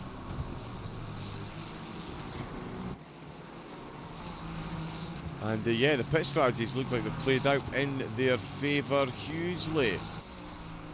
Wow, Adamiu is going to need to fly the Keyser as well. Could be a Vesta 2-3. Sorry, Vesta. And then hold fast Jerome Jongen. Certainly no slouch, but he is a couple of laps down on the race leaders. The top three really have separated themselves from the rest of the field. Fabian Karner handing back to Jan Barth in the Porsche. The Advisor car currently in 12th position in the pros. Gear Axlin, the closest car to them, and in fact he's coming around the pit. He's coming around turn number 1. Where is Barth? You can hear that Porsche engine. Yeah, there is Barth. He's already out the exit. And he has got a good gap there as well. Nicely done. Mark Leclerc still holding good lap times. The Chira still in 5th. They still have the fastest car on track with a 1 minute 27.6. That could well be a lap time that is beating. The track is dropping in temperature. I've got a bit of cloud cover, but the sun is pretty much out. The track now much closer to the actual ambient temperature, the air temperature, 18 degrees out there with 12 hours and 21 minutes to go in the Belgian night sky. That could drop to 16. Let's see what Adamu's flying laps are like. Oh, 2 tenths down on Zach Dahl, coming up against a bit of traffic it seems. So I just quickly rehydrate.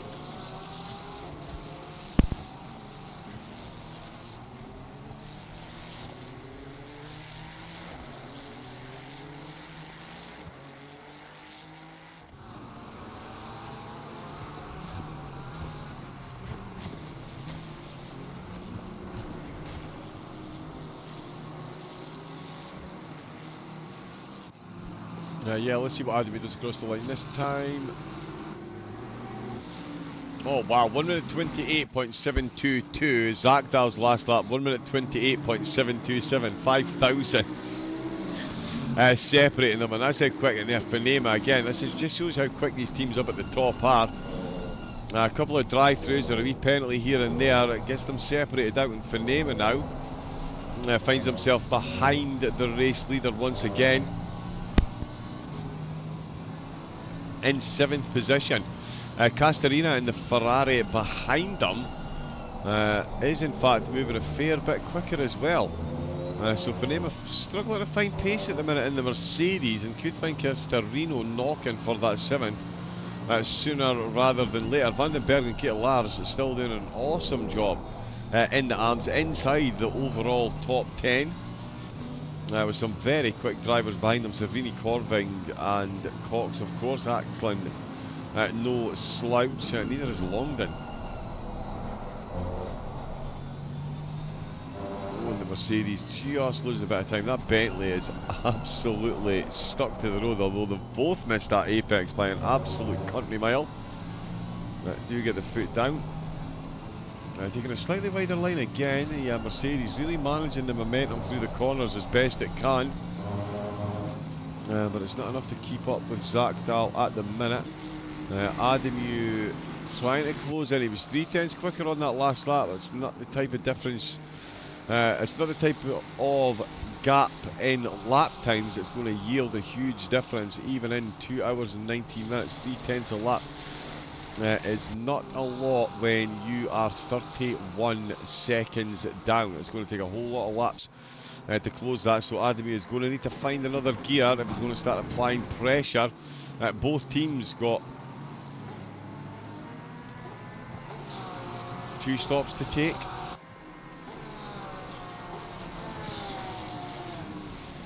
Yeah, I've caught myself. I think that actually Adamu has got 3 stops still to take. Yeah, he does. Zach Dahl is going to come into the pits. Adamu will take the lead just. Then Zach Dahl will have, 1 pit stop left to take. Adamu is going to need to come in 3 times to satisfy the 65-minute stint timer. So yeah, Zach Dahl at the minute just needs to keep doing what he's doing, and Adamu really needs to absolutely drive the wheels off of that Ferrari to make this close at the end. And with the extra pit stop, the Keyser could well come into the picture as well. He's got 15 minutes left of his stint, which would get him within the 2. Wow, yep. So Ademu really is having to get the foot down here, because with that extra pit stop, De Keyser, I think, is actually running in second at the minute. Which is, yeah, pretty incredible, I think, the way it's been going. Thankfully nothing much happened for the stewards as well. It's more track limits that are seeming to be the issue. I cannot see. Let me just grab that.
No, deliberately muted there, just trying to get a couple of things working in the background and throw myself together a quick sugary cup of tea. Keep the energy up with all the drivers on track. Certainly providing enough action to keep us entertained. Alexandra Larocque picking up a drive-through penalty. It should keep him in third place, but any aspirations of getting any further up the grid certainly going to be put to bed fairly quickly with that one.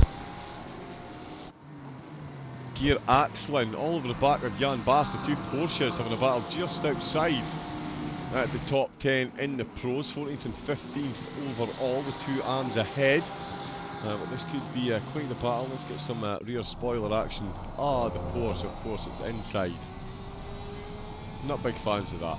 We do like to be able to see the paint jobs. So, let's jump on Gear Axlin's car. Zakdal and Ademu. Let's see, Ademu's time 28.3. Oh, Zakdal 29.0.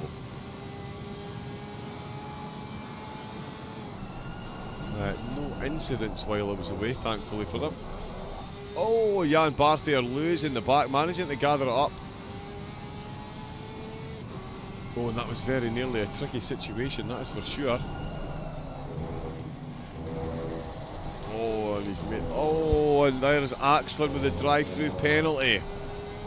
Just as he gets to within striking distance, manages to strike the ire of the stewards. And that is a drive-through penalty. That's going to put a lot of space and time between these two Porsches. Barth, not long behind the wheel, will certainly be extremely grateful of the extra time. I think, yeah, Axland. Oh, he's just got a bit lively on the grass. Track temperature down another degree as well. So we're definitely seeing the track come down. It's now matching the air temperature, 17 degrees. That's 5 degrees it's come down in less than 2 hours, so it is definitely going to dip. I did wonder if it would get to 16. I'm now wondering if it will stay as high as 16. We could see this get as low as 14 degrees. We shall see how the next couple of hours play out. Zakdal coming to the end of his stint pretty soon, well, a lot sooner than Adamu. Oh no, he's still got 52 minutes left.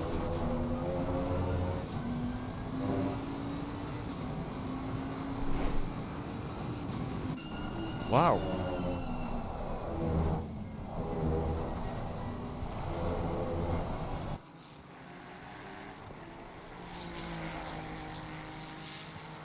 Yeah, I'm slightly confused by that. There was a 20-minute difference between their stint timers, and you can't reset your stint timer if you do a drive-through for a penalty.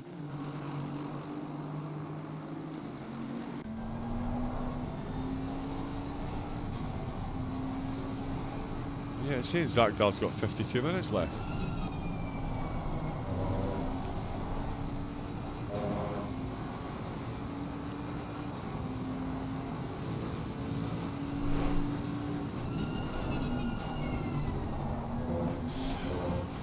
Yeah, for 13 minutes.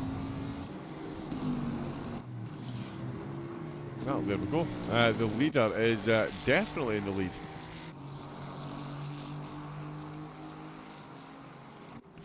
De Keys are still running in third place with Jerome Jongen in fourth position. He does have Matteo Nechira behind him, setting the fastest lap, and quite a bit quicker than Jongen at this stage of the race. Leclerc a couple of laps down on the leader,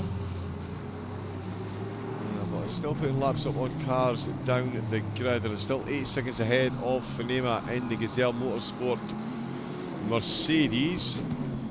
He's just coming up to Savini in 11, so the field massively mixed up as to who's running where.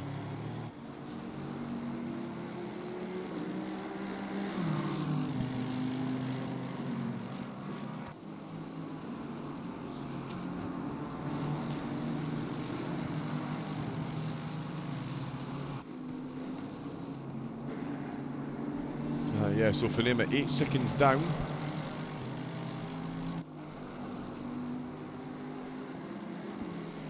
But his lap times are a bit quicker than Leclerc at the minute. Castorina for Vesta. They've still got two cars inside the top 10, and he's got a couple of arms behind him with Jerome Vandenberg, the Gazelle Motorsport Mercedes, ahead of Keita Lars. 9th and 10th for these two, first and second in the arms. That'll be a nice sweep for the team if they get 2 spots on the podium. Well, Kieran Cox for Astro Team Racing just having a bit... Oh, sorry, he was just getting himself out of the way. That's why the white flag, yeah, he's getting himself out of the way of the blue flags. Further down the field, though, Federico Terroni. Certainly living up to the team name at the minute. He's got Tygo Hoffmans, who we've seen have a bit of an incident earlier on in the race for Astro. He is now coming under increasing pressure from the RNM flat-out car.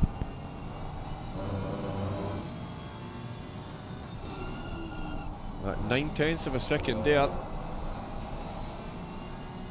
And yeah, Hoffman's one of the cars we saw go the wrong way and pick up a drive-through for track limits has now got Tirone closing in. This is for 15th position in the pros, so still some good points up for grabs for these two teams. Yeah, Ferrari versus BMW around Zolder. That is quite the game of cat and mouse they're going to be having. Vandenberg and Kita Lars. 25 seconds is the gap there, so the two of them are lapping pretty equally at the minute, it has to be said. Kita Lars not able to make any massive inroads into the car leading his class.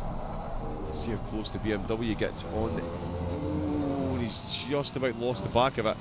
And that is the most inopportune time to do so, because he does have De Keyser in third place behind him, so there's going to be blue flag to deal with for these two cars any moment now. Because yeah, you can see the Aston Martin making out with the last corner, the BMW safely making it through. We've definitely seen that car have issues so far in that final chicane. None for them this time around though. Kieran Cox in the pits.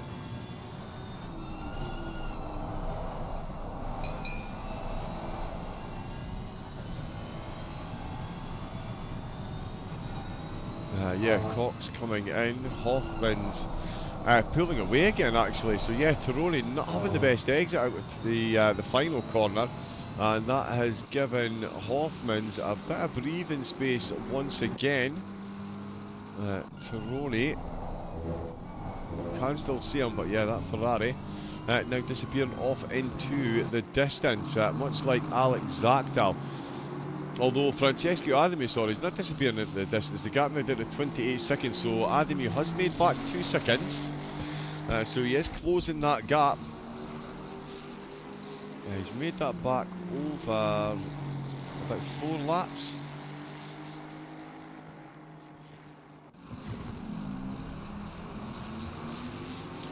Actually, yeah, maybe 6. So 6 laps, 2 seconds. And yeah, still, I mean, it seems only a moment ago we were at 290, we're now at 315 into the race. Tirone still 1.1 down. Ademu, the main focus at the minute, although De Keyser as well, actually. Given their stint timers. See how this all plays out, and in fact, I wonder if Ademu.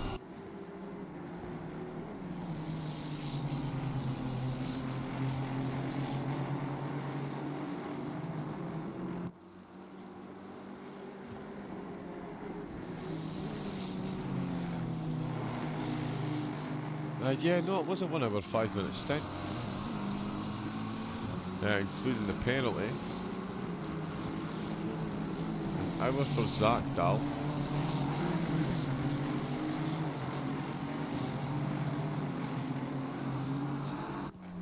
Well, with the running order at the minute, certainly since I've taken over, Zakdal and FRL up 1 position, Best of Sport down 1, De Keyser still holding on to third for Hold Fast, with QRT holding firmly on to 4th place. Nachira up a spot for R&M flat out, along with Leclerc as well. Finema down to Castorina is exactly in 8th place where he was when I took over. With Vandenberg, Ketelar, Savina all up a position each. Sven Corving with the drive-through, and of course the contact in the rear. Saw him spun, he is down those 3 spots. Advisor up 4 spots in the last 2 hours. That is some going, with Kieran Cox and Geert Axland both up a position each. Tygo Hoffmans and Federico Tirone, who were looking to do battle, both down 3 positions each. And yeah, any aspirations that Tirone had of catching up, yep, to Hoffman's ahead have been put on ice temporarily, because that's 3rd place that has just blue flagged their way through. Larocque is up a position as well in the last couple of hours, and despite that the most recent drive-through penalty, he still finds himself on the podium in the arms. So great drive there.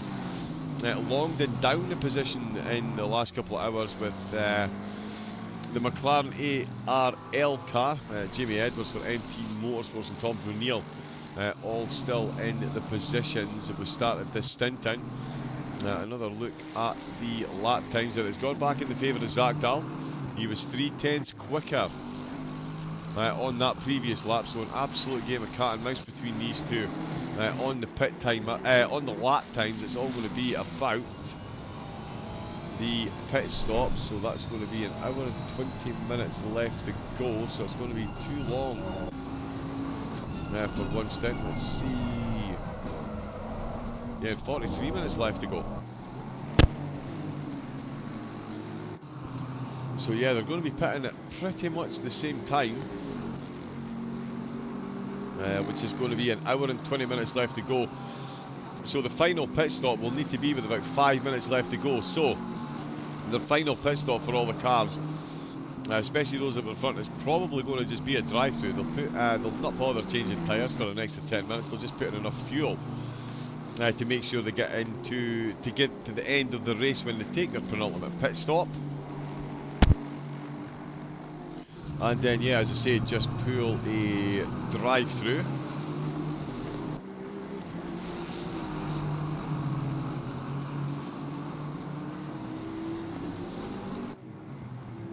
Yeah, just pull a drive-through.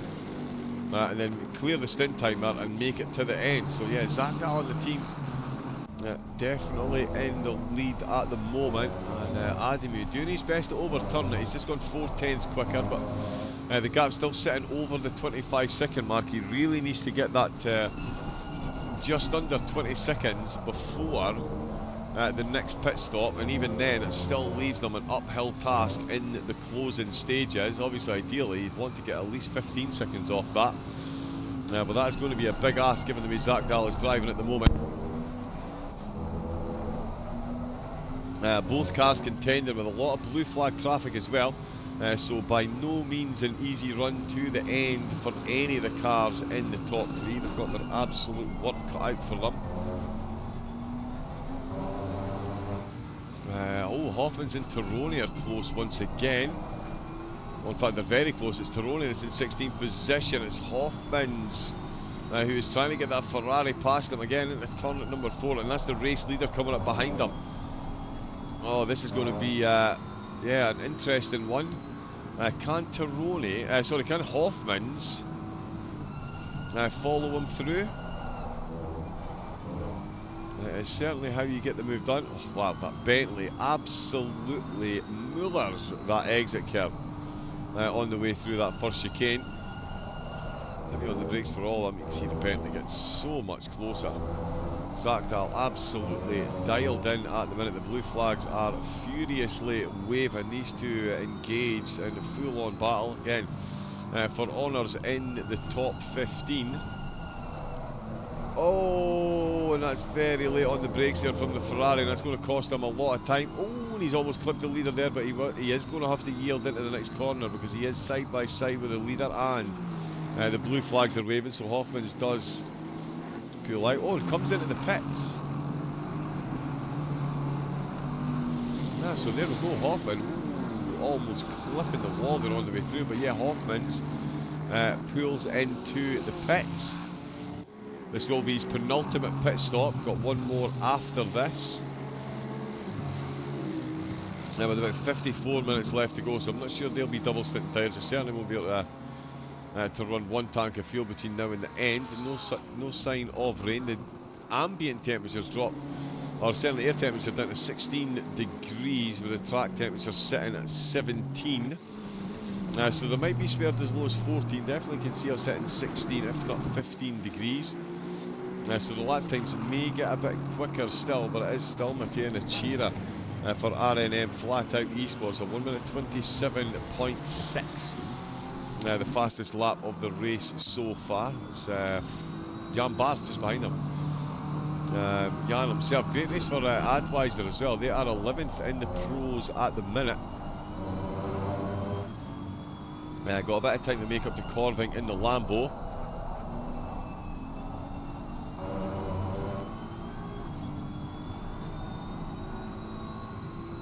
So we'll see who gets close.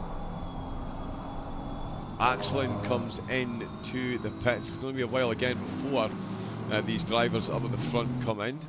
Thanema does have the Honda ahead of him for a bit of slipstream. He is closing on Leclerc. Nachira as well, actually closing in on Jongen. They may be battles we see before the end of the race. Before the end of the stint even, sorry.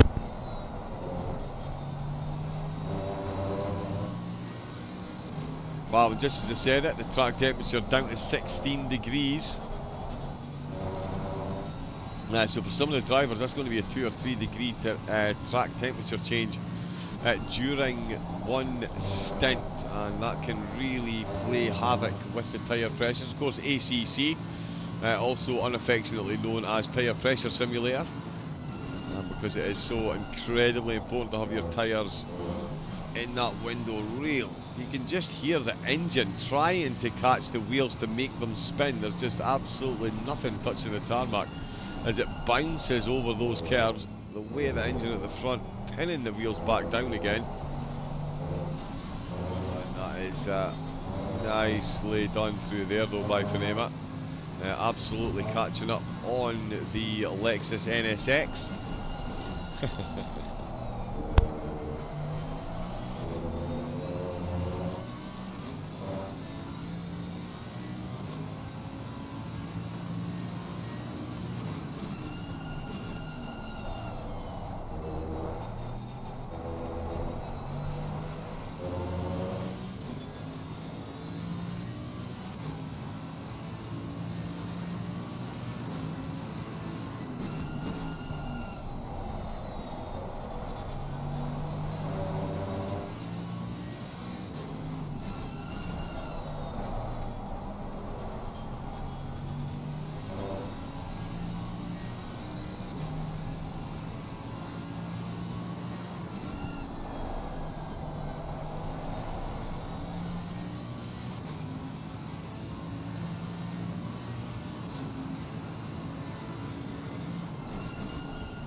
Very nicely done there.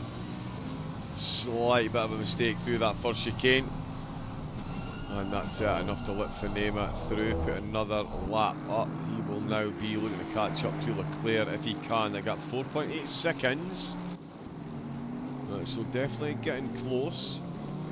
And in fact, Zagdal, there he is there in the Bentley just ahead of him. Is this him going in the pits? It is. It's Alex Zagdal. Right, yeah, so we were getting erroneous readings on his stint timer. I'm sorry, but yeah, something changed. He definitely didn't have 50 minutes left. So I'm not sure why it was showing that, if there was some kind of lag spike or something went wrong someplace, but yeah, that is Zagdal now on cue, taking his penultimate pit stop. He will have one more to take after this. Francesco Adami has got 2 to take after this, because his next stint won't get him to within 65 minutes of the end of the race. He had 34 minutes left of his stint. He's going to have an hour and 20 left. He is going to have to, so strategy at this point, and give me a Y in chat if you think I'm correct, give me an N in chat if you think I'm completely wrong, but for me, on their next pit stop, Francesco Adami and Vestasport have got no choice but to fuel to the end of the race, which is an hour and 20 minutes, put on one set of tyres, and then drive the wheels off it, and then pull a drive through with 5 to 10 minutes left to go.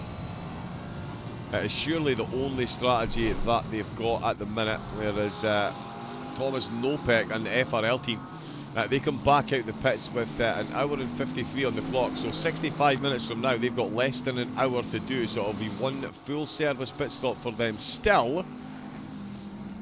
Yeah, so one full service pit stop, and that is them done with their mandatory requirements. Let's see if the keys are in the team.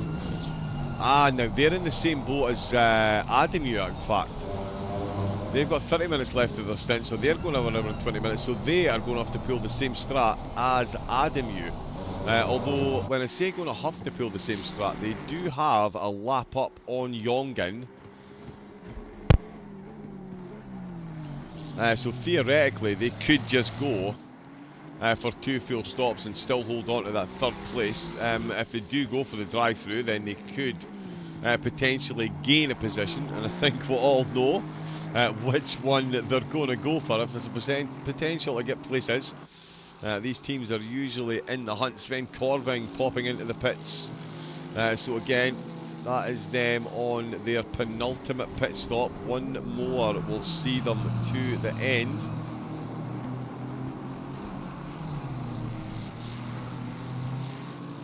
Well, they are going to drop a couple of spots. Natira and Leclerc still 5th and 6th, with Finema still 4 seconds down on the TSC Phoenixian car.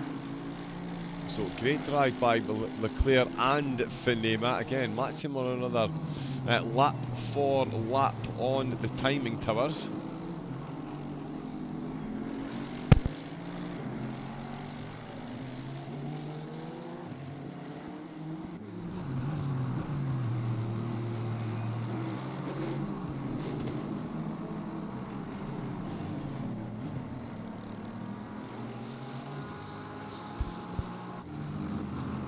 Here now 5 seconds down. Torrone into the pits.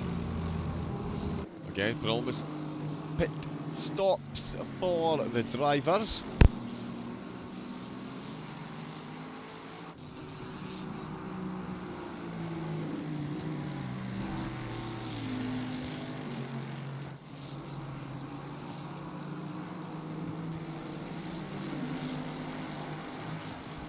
But yeah, Francesco Adamu, the on-track leader, but by 34 seconds, which is the same gap as when Nopek's teammate came into the pits and handed him the wheel. So it is going to be swings and roundabouts. I still say that Nopek is the on-track race leader, does need to keep his lap times down in the 1 minute 28 though. And this is his first flying lap, which is a 28.2. So that is not bad. Does need to keep them down low 28s, high 22s if possible, to make sure they maintain this gap up at the front. Nachira still pushing to go even faster. He's done a 27.6 so far. It is the fastest lap of the race, but he is still absolutely pushing. And at 16-degree track temperature, we could see that lap time reached and breached, no problem. De Keyser only 20 seconds down on Nopek. And yeah, the top 3 moving at fairly similar pace, although on that last lap it was Adamu that was the slowest out of the 3. How is... there is Marco Castorino there, Castorina, so he's taken over from Christian Romano. There's another drive-through for track limits. It is a second for the McLaren ARL car. Certainly a second since I've taken over.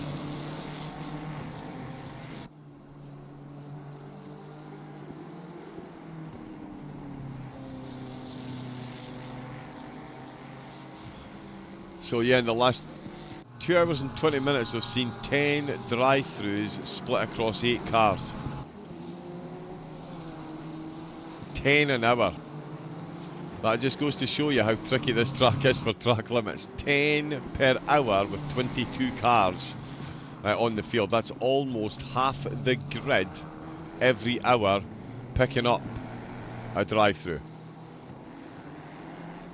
Did somebody say tricky course? Carl Van Hoorn is out for Astro Racing, and he's right on the back of Torrone, has to be said. Torrone is going to have to start moving flat out if he's going to hold on to this position. Van Hoorn, no slouch in the overtaking department, that is for sure. Let me turn at number 3. He definitely has himself a BMW firmly in his sights. Ooh, that's kicked up the gravel. Heavy braking. Good interaction with the curbs for both of them.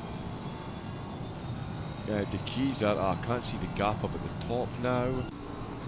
33 seconds as we get back on board with Van Hoorn and see if he gets on against Torrone.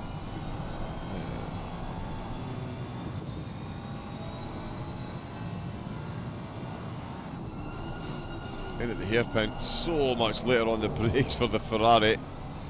We've seen the BMWs, particularly the RNM flat-out BMWs, really struggle with these final two corner complexes, the hairpin and the final chicane. They've run a bit deep. Thomas Nopek takes fastest lap by 1300ths of a second. He's just done a 1 minute 27.587.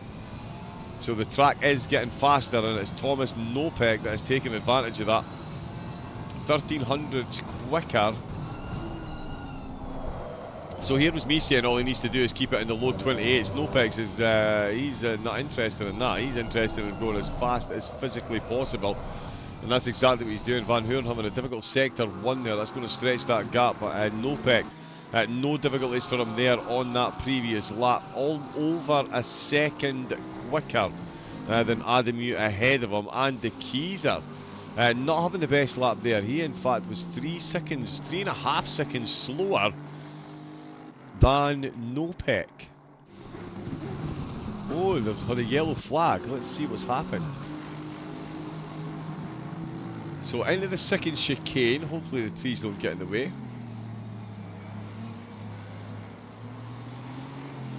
Oh, yep, sausage curb, unsettled, bottom out, touch of the wall, back on track. Yep, the Aston Martin feeling the pain there.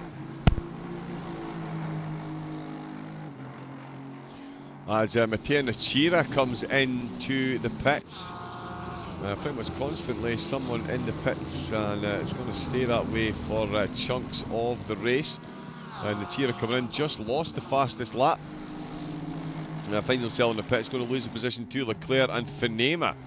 While all this has been going on ahead, Finema in Gazelle has been lashing up towards Leclerc in the Aston. The TSE Phoenixian car is going to have to really concentrate here. We've seen the Glenn Finema no slouch in the overtaking department, although he's run a bit deep into the final chicane there. We've seen a couple of the front engine cars have an issue there, and certainly they don't get much more front engined than the Mercedes. Sounds amazing.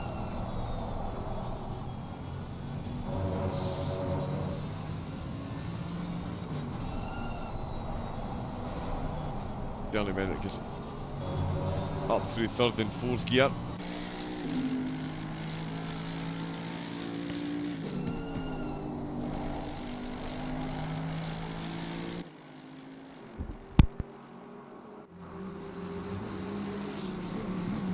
Yeah, Finema with a bit of a mistake there. Leclerc can breathe a bit easier for a lap or two at least. But Finema definitely the quicker out of these two. Adamu. Ooh. Bertoncelli there with the white flag. Oh, as the race leaders goes past. So that's what it was. He was getting out of the way for the race leader. That's why he got a white flag. That is on-track leader. Oh no, it's Adamu that's behind. That is Castorina. Is Castorina who's got the overtake? Castorina's has got the overtake. My apologies. It was the overtake that was happening there. Bertoncelli, yeah, no yellow flag, so it was a straight overtake. Castorina up to 7th position. And I tell you, this sunlight won't be helping the drivers as they come round certain corners. They're going to get the full glare of the sun. We'll stay on board with Castorina here to see what it looks like around the lap at the moment as the sun is setting. No luxuries like windscreen washers in these cars. The screens should get wiped every time they come into the pits. Not always the case. But yeah, let's just get a look at the sun when they come out of turn number 3.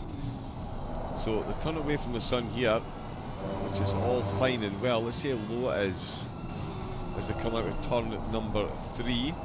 Bertoncelli 8/10ths behind, and there we go. Full glare in the face. And that can definitely make it a bit trickier to get through those couple of corners. Bertoncelli as Castorino's teammate and on-track race leader, not far behind him. Ooh, and that's not the cleanest of interactions with the curb there for the Vestas car. Hasn't lost too much time with Bertoncelli behind, but can't be repeating that mistake over and over again. Certainly not in this field, that is for sure. Let's see, Thomas Nopek still absolutely flying. His last lap, in fact, only 7,200 slower than the previous fastest lap. So absolute pace and consistency. Adam second down again on that last lap. De Keyser has managed to steady the ship slightly, but only slightly. 29.2 on that last lap. Fanema into the pit, so they're going to have one more pit stop as well. 1 hour 42 left of the race with the 65-minute stint timer. So Fanema will be in again. There's LaRock in for a pit stop this time, not a drive-through as per the previous trip. So Bertoncello will take 7th on track. Vandenberg still leading the way. There he is. Still leading the way in the arms. And for some reason it's just up to Thomas Nopek. Yeah, a couple of the drivers having some slight connection issues. Let me just pop a message in.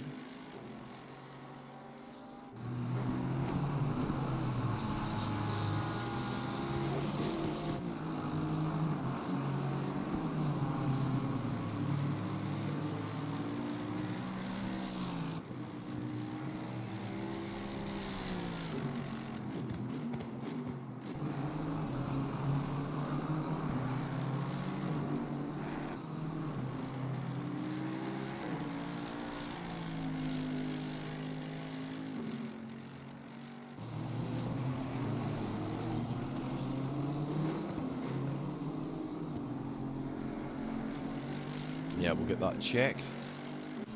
Yeah, hopefully not affecting any of the drivers out on track. Those beautiful shafts of sunlight bouncing through the trees. Yeah, there we go again. Someone just connected and disconnected to the server. Hopefully it's just a driver joining. And it settles down.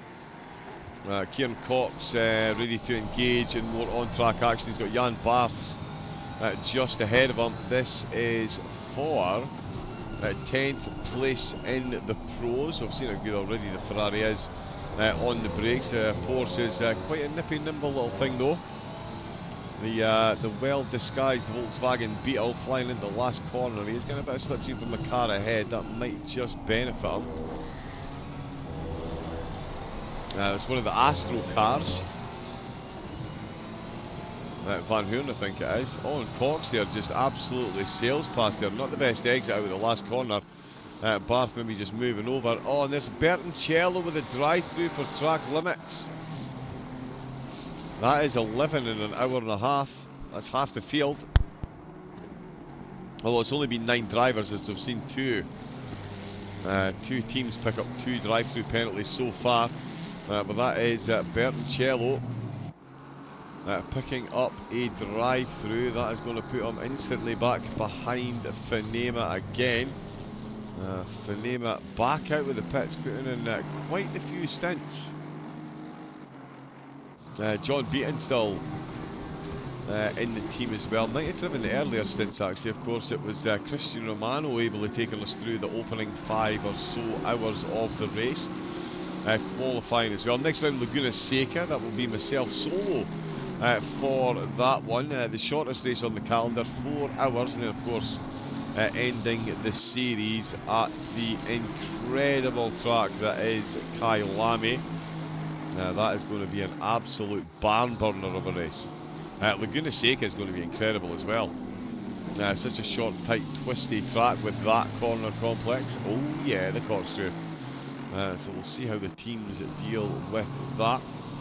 Thomas Nopek is dealing with being in 2nd place pretty impressively. They've got the pit stop advantage still, but Nopek still putting in some worldy quick laps. In fact, his slowest since he's come out the pits has been a 28.2. He's just done a 28.0 along with the 2 fastest laps of the race, 27.9 not so long ago, whereas Adamir at the minute is fairly consistently in the high 28s.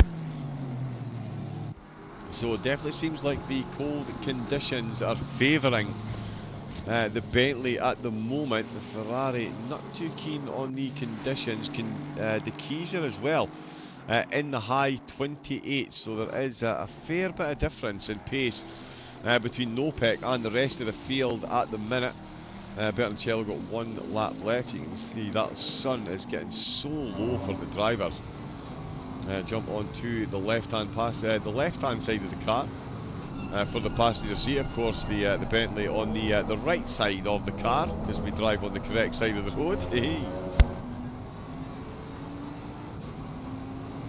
But you can see now just how much the sun is going. In fact, the drivers mostly will be. Oh no. A lot of them do use this view. We don't use this often in the comedy, but you can see just how much the sun, and it is going to keep affecting them through that corner complex for the rest of the race now, that is for sure. And then of course, yeah, coming up with turns 8 and 9, the fast double right-hander, you get a face full of sunshine, and then again, when you come through the hairpin, it all comes beaming through the side window. Not affecting Nopek's lap times in the slightest, as he's just gone quicker again.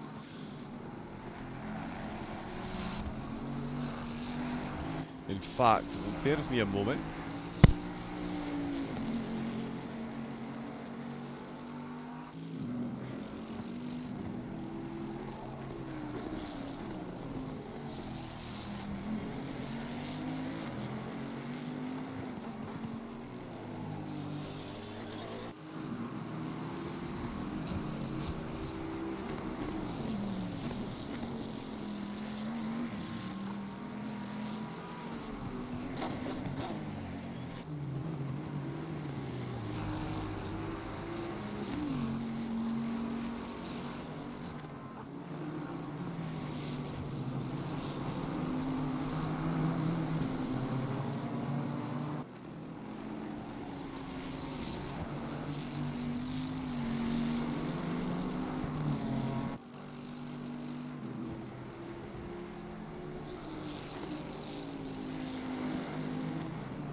Sorry, just setting something up on screen because we do see this fastest lap tumbling, so let me just bring that information up.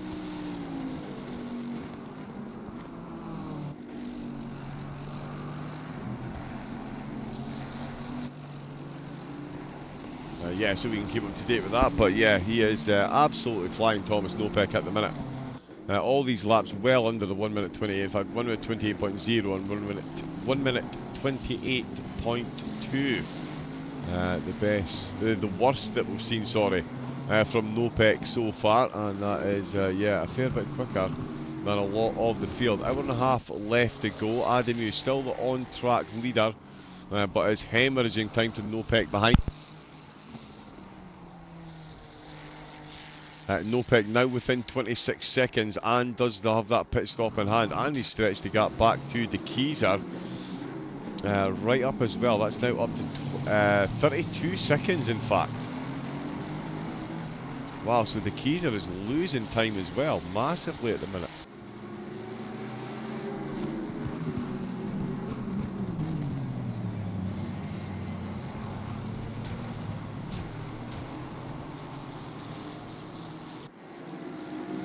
Got a few cars ahead of him as well.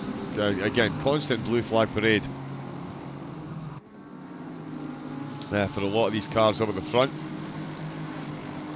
That is Alexis Brown just getting himself out of the way very nicely indeed. Again, that sun, it's absolutely blinding coming around that corner. Not blinding Nopek's or De Keyser. Van den Berg there. Oh, just being lapped by the race leader and Jerome Jongen. Still running well in 4th place. Oh, has Van den Berg just gone off?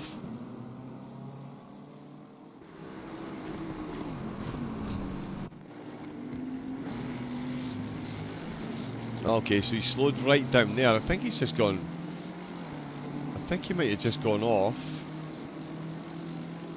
in the hairpin. Let's see. Okay, yep, so Yeah, sorry, my apologies. There's a couple of the cars that are having a couple of connection issues. Vandenberg wasn't in the pits there, and he didn't actually go off track. Oh, Castorina. That's another drive-through penalty coming in. But yeah, Vandenberg is still in the lead and on track. Ketelaars still in second place now, 35 seconds down the road. Marco Castorina though. Oh, and that's going to make it close. He's 34 seconds ahead of Bertoncello, so Bertoncello should be about 5 seconds ahead. And Castorina comes straight into the pits to serve that penalty. There goes Leclerc up a spot. Wow, this is so changeable. It's incredible. No pick within 26 seconds at Adamu. Leclerc up a spot. Bertoncello. Oh, now he's going to get close. Yeah, he's going to get very close.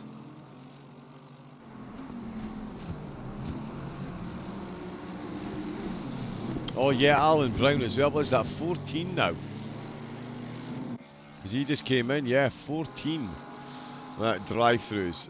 They are coming thick and fast. Let's see, sorry, Bertoncello. Oh, he's going to be very close, and Castorina is coming out, and Bertoncello is just coming out with turn number 1, so that is going to be close between these two. But Castorina has managed to stay ahead. With the gap down to 4 seconds. I know it says 26 there, but yeah, definitely 4 seconds between the two of them.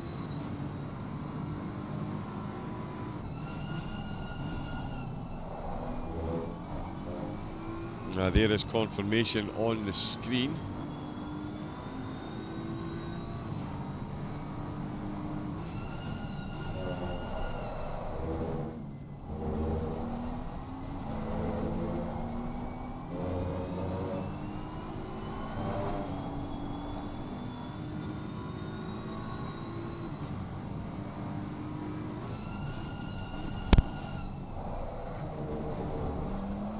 So yeah, Bertoncello within 4.5 seconds. Castorina with all that hard work to do once again.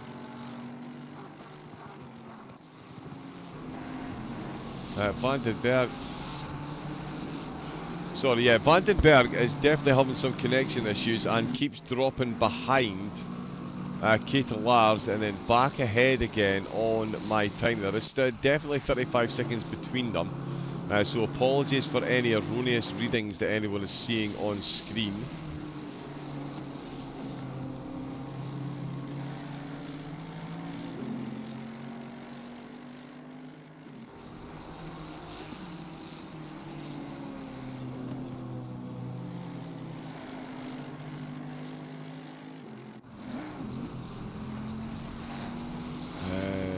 Why is that not working now?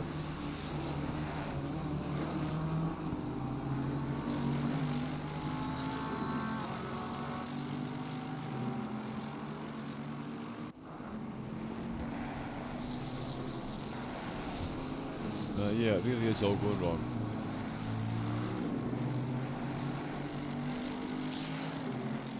Now, as we see, yes, we'll pick the 3 pit stops. We will leave that one alone.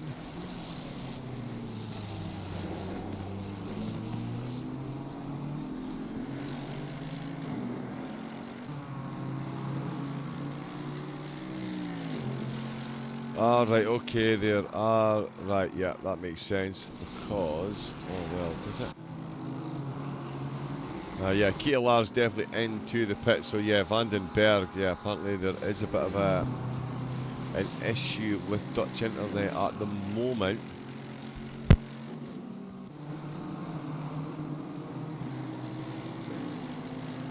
Vandenberg still out on track. Savini through Ketelaars. It's handed over to Dick van der Klees.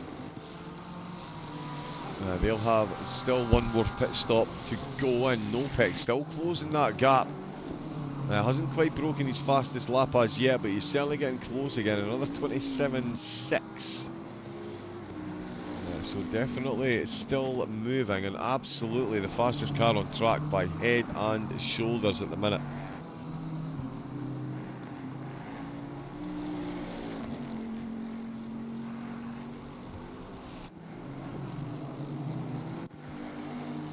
De Keyser still in third. He's not quite as quick as Adamu at this stage either, so he's losing time to both cars ahead. Adamu definitely going to be in second after this next round of pit stops. Van der Klees with a bit of a yellow flag there. He's just moving out the way for some blue flags as well. So yeah, it's all going to be about the blue flags. Is that? No, he's not just gone quicker. Adamu, as long as he got left on his stint, 7 minutes. 7 minutes left. Nopek has got 28 minutes. That's timed out. That's timed absolutely perfectly for them. So Adamu, yep, in less than 7 minutes, he's going to be into the pits. That's going to give them an hour and 20. So they have to go for the drive-through strategy if they want to be anywhere near in contention come the end of the race. And even then, it could be a pretty big ask given the pace that Nopek is showing. And he is showing some absolutely incredible pace. The consistency as well, pretty mind-blowing at this stage. Less than 2/10 between the time of his last 3 laps. And all of them within 2/10 of the original fastest lap of the race. So yeah, not much doubt who is the quickest driver out there at the minute. Oh, Vandenberg, he's picked up a drive-through for track limits. The race leader in the arms. Oh, and Van der Klees for Gazelle the wrong way. Wow, Vandenberg picks up a drive-through and Van der Klees ends up the wrong way round. Both podium cars in the arm, they'll be so grateful they've got such a huge gap back to the rest of the field. But it is this, before the first chicane, just turned in a bit too early and the car was completely rotated. Not what they needed at that stage of the race, especially with Van den Berg picking up that drive-through. Van der Klees.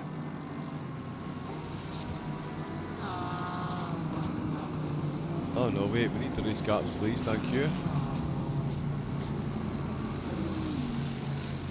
Oh, he's going to get close. Oh, in fact, how close is he going to get? Is he an extra lap down? Oh, right, okay, sorry. So, yeah, he's a lap down on Van den Berg, so this is going to gain him a lap back.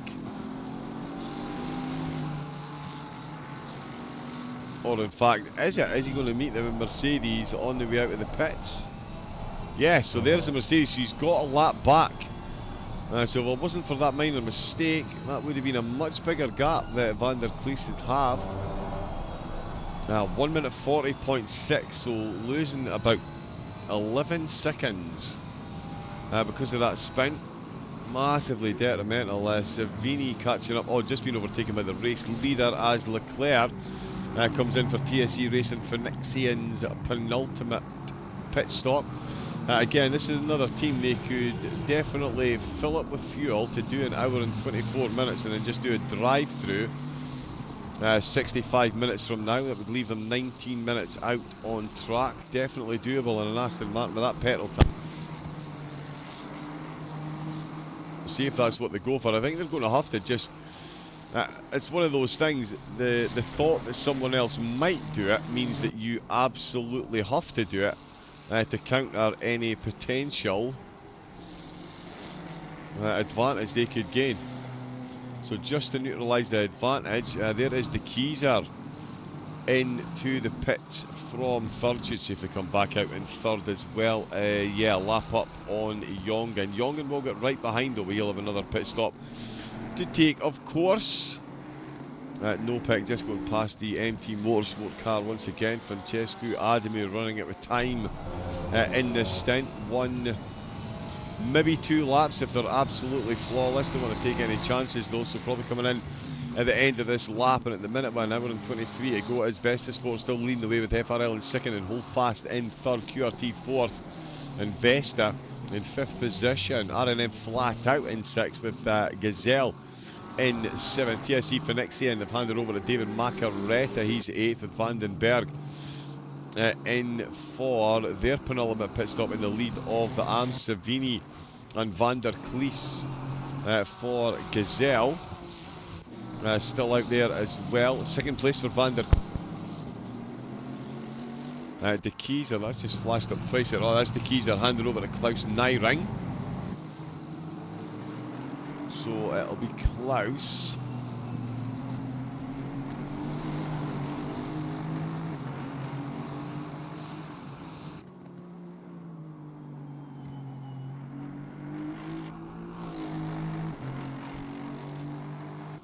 So Klaus Nyring out. Let's see if he can make any inroads in Adamu's gap. We already know that Nopek has got the advantage here. He has timed the pit stops absolutely perfectly.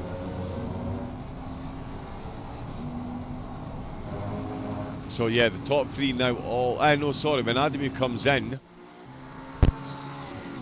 Oh, he's staying out. He's bravely going for another lap.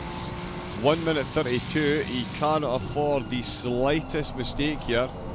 It does give him a 4-second cushion, which is incredibly fine margins to be gambling with, but if that's what needs to be done, that's what needs to be done. Trying to shorten the end of the race as much as possible. There'll be less than an hour and 20 to go when he comes out with the pit, so definitely within range of performing a drive-through. Although I have seen teams in this position just 50-50 the last stint. So they've still got tyres. But I do believe that Adamu would still be within range of no pit. He's absolutely going to be a lot closer if he pulls that strategy out, and I think that's going to be the one that he goes for. We can see 33 seconds left on his stint timer. He had 1 minute 32 when he crossed the line. He's been lapping in the 1 minute 28s. Jerome Jongen comes into the pits for his penultimate pit stop. Castorina, of course, already in.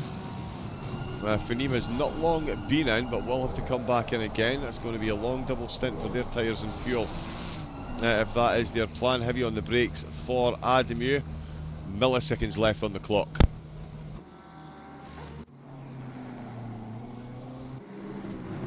So Nopek, who is still absolutely smashing in the laps, did a couple of 1 minute 28.5s coming through the traffic. Then did a 27.8 to get the gap down to less than 25 seconds. What a drive by Nopek, who takes the lead of the race. Adamu still stationary. There's confirmation then. Thomas Nopek taking the lead. Adamu still stationary as Nopek sails off. So this is the difference. Both these cars have to take one more pit stop. Adamu is going to be a drive-through, I am guesstimating, and Nopek is going to be a full service stop. Klaus Nyring has just gone past the pit entrance, so he's a lap down on the leaders, in fact, while being a lap up on 4th place.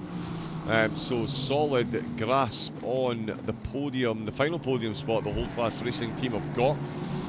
There is 2 long smile cars and a TSE car ahead, and it's Remy Lammers who is out behind the wheel of the Gazelle Motorsport car. There's only 7 seconds between them and Van der Klees, the 2 Gazelle cars up at the top of the AMP timing boards, and Lammers inside the top 10. Jan Barth coming into the pits. Again, that'll be their penultimate pit stop.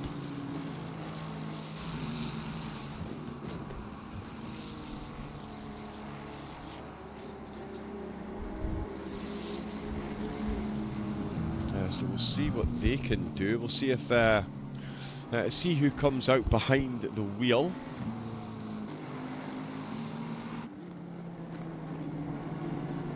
Yeah, Nopek 20-0, 20-0. 29 minutes to go.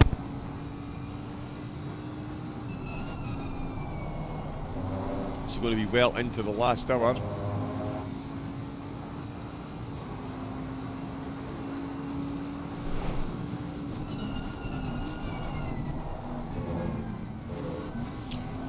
Oh, big bump, big bump. Big bump, big bump. The Bentley clearly capable of taking that. You definitely couldn't do that in a Ferrari, that is for absolutely sure. Savini into the pits as well. A lot of penultimate stops being taken now. He does lose out a position. Cristian Romano back behind the wheel of Vesta Sports number 51. Back up to 8th position. 30 seconds now down on Macaretta, so that's a battle that could come into focus come the end of the race. We'll see how he goes. Certainly that glaring sunlight won't be doing the drivers many favours still. Oh, car coming out of the pits there, he's almost turned into him. I think that was the Vesta Sport BMW in fact.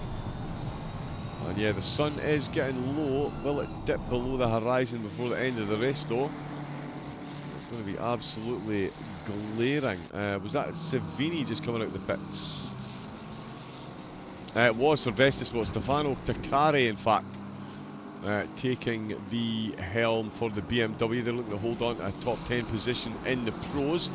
Still with 2 arms ahead. And I tell you, Van der Klees is looking for the race win in the arms now. That gap is down to 3 seconds. And that is another 10th through sector 2. So the Ferrari outmuscling the Mercedes at the moment. And Lammers is going to have to be on his game. Nothing but the final chicane is separating the two of them at the minute. As there is, it's Fabian Karner it is for Adweiser. They're back in 16th, which is 14th in the pros. And still plenty more pit stops to take. Definitely positions up for grabs, and in fact Karner, now he's got his tyres up to temp, is absolutely moving.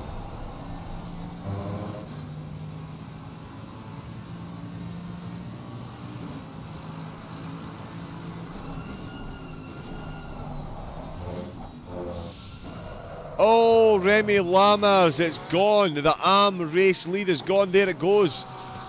His teammate sails on past. So does one of the Astro cars as well. Remy Lammers, the first chicane.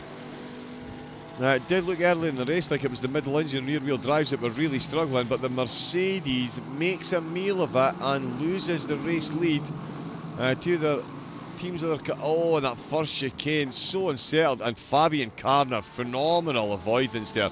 There goes the AM race lead. There goes another car. Van der Klees then, half the gap since coming out of the pits, and now finds himself in the lead of the AM. So it's still going to be a Gazelle 1-2 as it stands, but it's going to be 300 on the top spot and 301 on the second step of the podium. Still securely on the third step of the podium for the AMs. It is the Aston Martin guided by Chase Gordon. Apologies, Chase carried over your first initial there, but yeah, Gordon. The TSE Project D car, third place at the minute, a solid podium. Up for grabs. Frederic Torrone looking to get himself up to 13th position in the pros as he has Gear Axlin within a second. So that is going to be another phenomenal battle.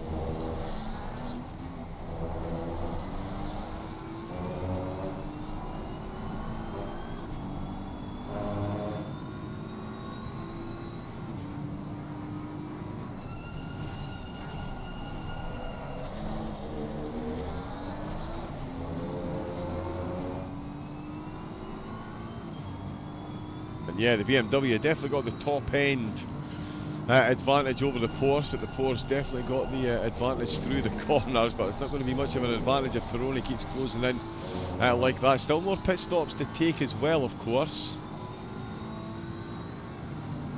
The pit timers have vanished again. So many issues with this today. Oh, and I tell you what, that is a good exit at turn number 1. That's a very good turns 2 and 3 there from the BMW. Terone is going to have to go full defensive. He keeps it pinned on the inside line. Terone stays on the outside into the first chicane. They're both going to have to be on their absolute best behaviour if they're both going to survive through here. We haven't seen any Porsches of issues through the first chicane so far. That'll be something Gear Accident will be hoping to continue. Terone avoiding the exit curb there, using more of the dip in the curb to get the car rotated and keep it planted. Race IQ 200, he knows where and when he can and can't push for that overtake. Oh, very good section again. The Porsche so nimble through these corners, starts to pull away, and then the BMW reels him back in towards the braking zone. Too far back there again. Doesn't matter how much braver you are on the BMW brakes, you would have to be overly brave to brake any closer. There you'd be off track, and the Porsche is off once again. Great lap by the Porsche. Actually, not for turning here. More than happy to hold on to this spot. Let's see what we've got for Thomas Nopek. We have still got 23 minutes left of the stint. Oh yeah, another 11 to go. Oh, and excellent, absolutely rag-dolling the Porsche at the minute. We'll stay on board there. I'm going to have my very final pit stop when the kettle's boiled. Again, if you have been watching this while I've been on, please do make sure you get up every now and again, do some star jumps, get the blood pumping, and keep yourself well hydrated as well. And I'll be back in a moment.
got back just in time there. Axlin really struggling with the Porsche here, almost taking the BMW in the rear end. You get the feeling that Tyrone is going to get this overtake done sooner rather than later. The Porsche really struggling. Oh, and they've got one of the TSE Deconi cars behind them. Is that David Macaretta in 7th?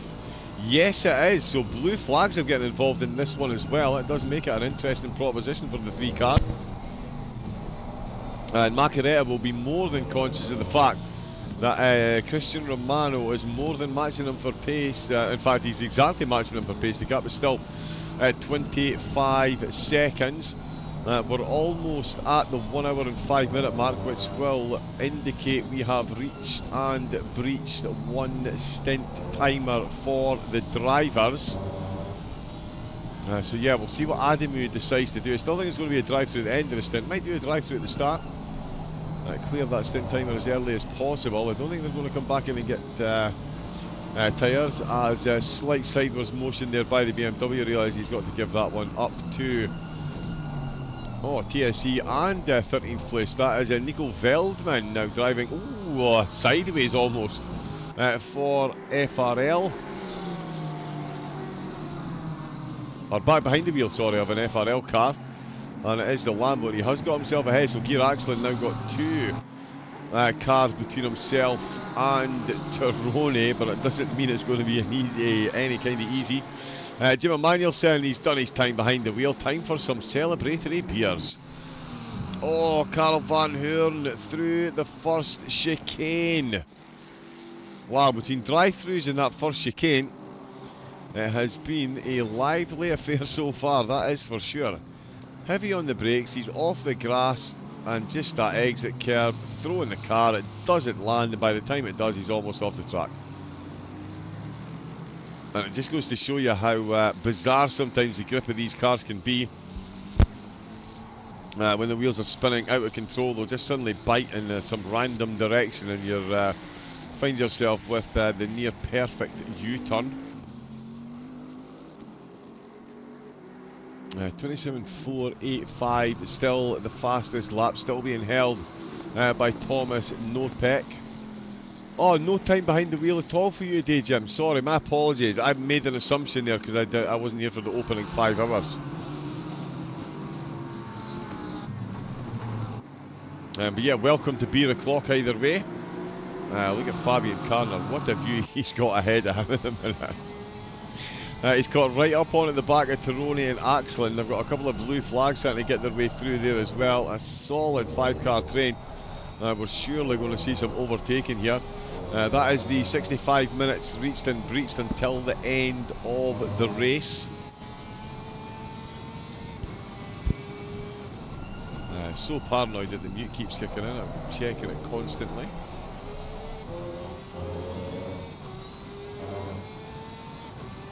Oh, but that is, in fact, that is Tyrone going for a move on Axlin. He's got the inside line, the Porsche is on the outside, he's going to the inside on the exit to the corner, and Fabian Carner could be double beneficiary here. Oh, they all fall back into line. As the Phoenixian Aston still being chased by the FRL Lambo. Goes for a big swing at the outside line. Fabian Carner biding his time. That swing at the outside line, of course, opening up the cutback, and Fabian Carner is going to be the double beneficiary here because these two get a bit close. They're going to make contact. Fabian Carner couldn't quite find the inside line because of the contact, and because of the Porsche lagging are moving ever so slightly slow out with turn number 3. He couldn't quite find the inside line. He's going to find it now though. The Porsches run wide and they're going to spin, and Carner is avoiding them again. Fabian Carner with absolute ninja reflexes. Gear Axlin and Federico Tyrone, though, not the same could be said, unfortunately. Let's watch this one again. It's the second time Carner has avoided carnage there. Absolute beautiful driving. Saw this one coming a mile off. The Porsche just drifts wide, touches the front of the BMW, spins. Wow. Tell me you're not absolutely blown away by the save there from Fabian Carner.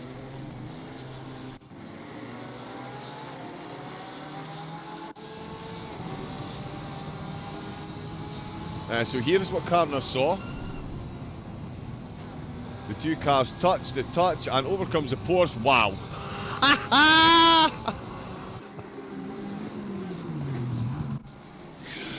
That is absolutely incredible. What a save for Carner, and double beneficiary, anyone? That puts him 12th position in the pros. What a drive. Let's see what Thomas Knopek is doing up at the front of the field. He still has 13 minutes left to work his magic. Could come into the pits now, though. In fact, could come out of the pits at absolutely any point from now and will make it to the end of the race. I do think he will see out the 1 hour 5 minutes. Oh, he's got a car the wrong way out of the last corner.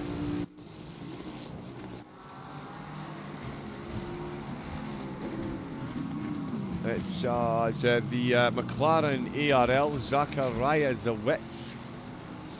Oh, yep. A bit of oversteer and then snaps back, and he's got the jam on the brakes to let the rest of the cars pass. Drives off the track. Oh yeah, Jim Emanuelson, 100% agree. That was a full code brown aisle cleanup on aisle 3, absolutely required. We might see more of it as well though, as gear accident for Pagasi still on the back of Tironi for R&M flat out.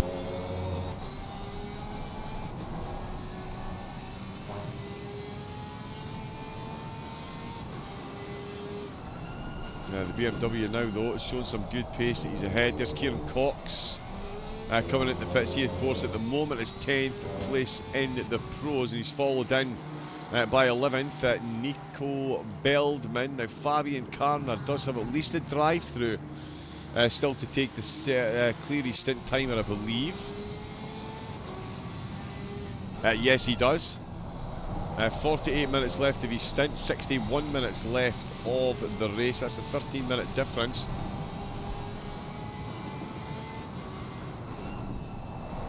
So effectively needs to do an hour and 18 minutes on the same tyres and same tank of fuel, and that should yield them some very nice results come the end of the race. Knopek still leading the way comfortably though, with Ademu in second place.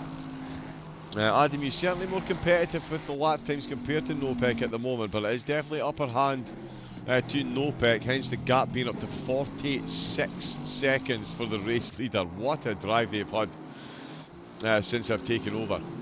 Absolutely incredible. Kieran Cox as well, back out for the Astro Racing team. That'll be their last trip into the pits. They are hoping. Nico Veldman is back out as well behind the wheel of the Lambo. Carner 14th position. They're up 3 since I took over. So too Kieran Cox up 3 positions as well. Might even make up some more as we see more pit stops coming in. It's all about when Knopek comes in though. Ademu has got a fair bit of time left before he, 45 minutes left of the stint. But again, could theoretically serve that drive-through at any point he wants. The track temperature down to 15 degrees, so it might be a good idea to get it done earlier, so you've got plenty of time to get the tyres back up to pressure.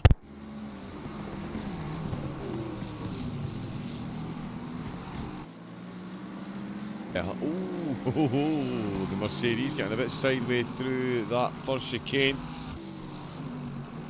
We've seen many come a cropper.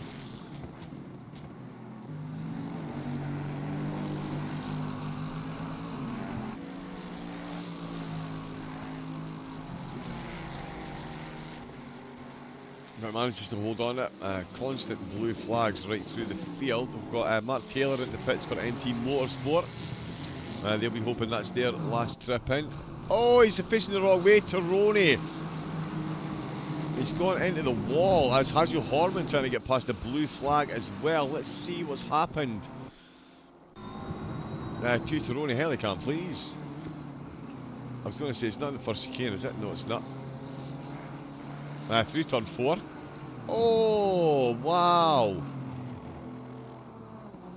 Just touches the grass on the left-hand side, and the Yokohama Bridge denies us a view of what happened there. But yeah, Tironi losing a whole lot of time. He's now got the race leader behind him. He pulls over, lets him through very quickly and safely indeed. But that is really... Oh, and they've got a bit of damage there as well. They did have one more pit stop to take. Yeah. And he comes straight into the pits. No real surprise there. If you've got one more pit stop to take, come in, get that damage repaired, and run the best race you can until the end. Certainly involved in all the action. Van Hoorn comes in to the pits as well for Astro. So that's closed him right back up on the back of Tirone, so that's going to be a battle. We saw the Astro car have a bit of an incident, and they're now going to have a battle with Tirone and his teammates to the end. Flat Out Esports are going to have to go flat out to hold on to this spot. Thomas Nopek, still the fastest driver out on track. He's got a few minutes left before he takes his final stint. 8 minutes in fact. So easy, another 3 laps before he comes in to take that final mandatory stop for his stint timer. And it has played out absolutely perfectly, because he's got that gap up to 46 seconds. So he is absolutely stretching the gap between himself and Adamu. Nicely done, up the inside past the Merc. I seriously don't think he's going to come in now. He could, of course, but why waste 10 minutes of tyres on your final stint? Plus at the pace he's going at the minute, he is still stretching the gap between himself and Adamu. He could find himself back out the pits in first place, with Adamu still got to get through the pits to clear his stint timer, just to absolutely seal the deal on the race win. The BMW absolutely nailing the course under the guidance of Nopek at the minute. 27.9 there. His last 2 laps prior to that were both in the 28s, but he's back into the 27s once again. And yeah, 15-degree track temp. I did think it would get down to 15, potentially 14. So that's still on the cards. The wind has stayed relatively calm, to be fair. Oh. Not as calm as the Bentley suspension over that chicane, that's for sure. But yeah, the wind has remained relatively calm. Slight 2 km/h wind. Gusting in a west-northwesterly direction. Remy Lammers, it's going from bad to worse in the closing stages for the Gazelle Motorsport car. That is a drive through for track limits. They've only just served one.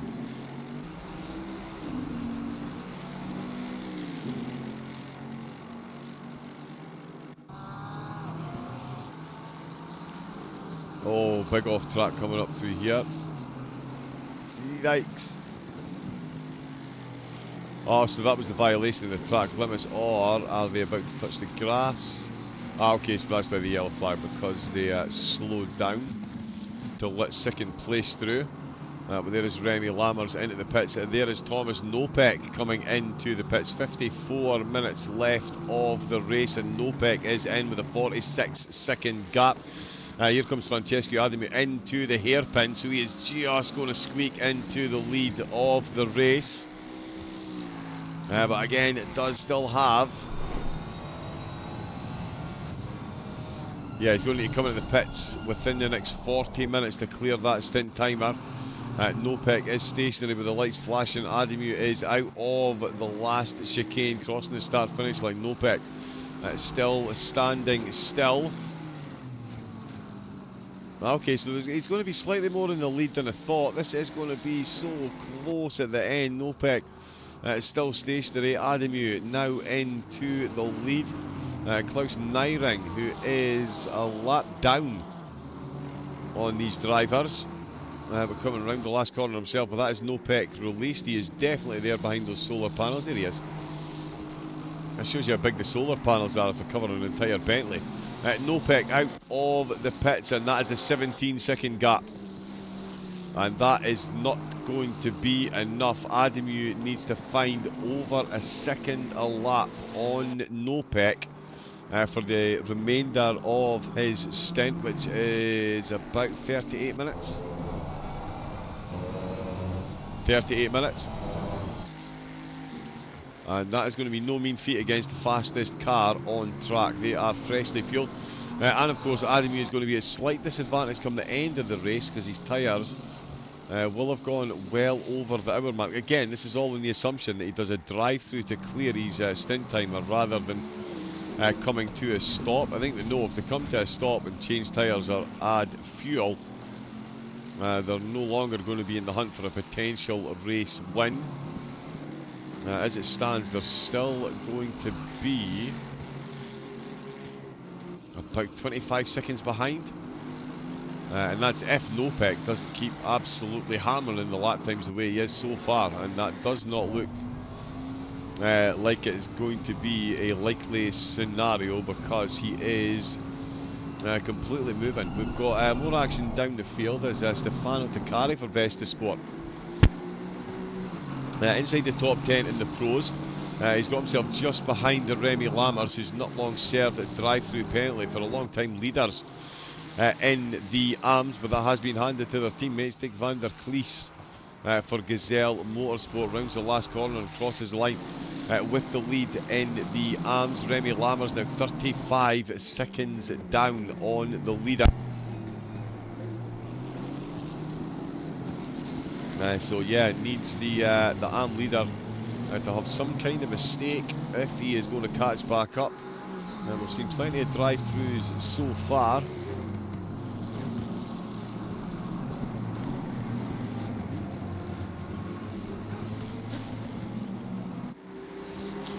Uh, 15 in just over 3 hours. So that's actually calmed down ever so slightly. But that's 15 penalties across 12 teams. We've had 1, 2, I'm sure it was, yeah, 3 teams with 2 drive-throughs so far. Remy Lammers, Gear Axlin and Micha Zachariaswitz twice been penalised. Mickey Taylor out for NT Motorsport. MT, Mickey Taylor, there we go. Quite a few laps down on the race leader, but still in 4th place. Oh, Fanema having a bit of an issue. Oh, you've got 16.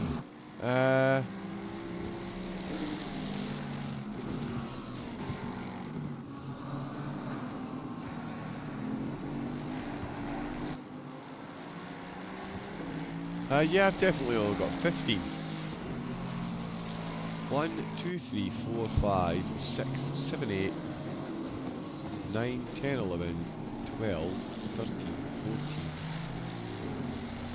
15. Yeah, I must have missed one someplace. Yeah, I've only got 15. That absolutely doesn't surprise me. Yeah, the software hasn't been running the best recently, I'm going to be honest.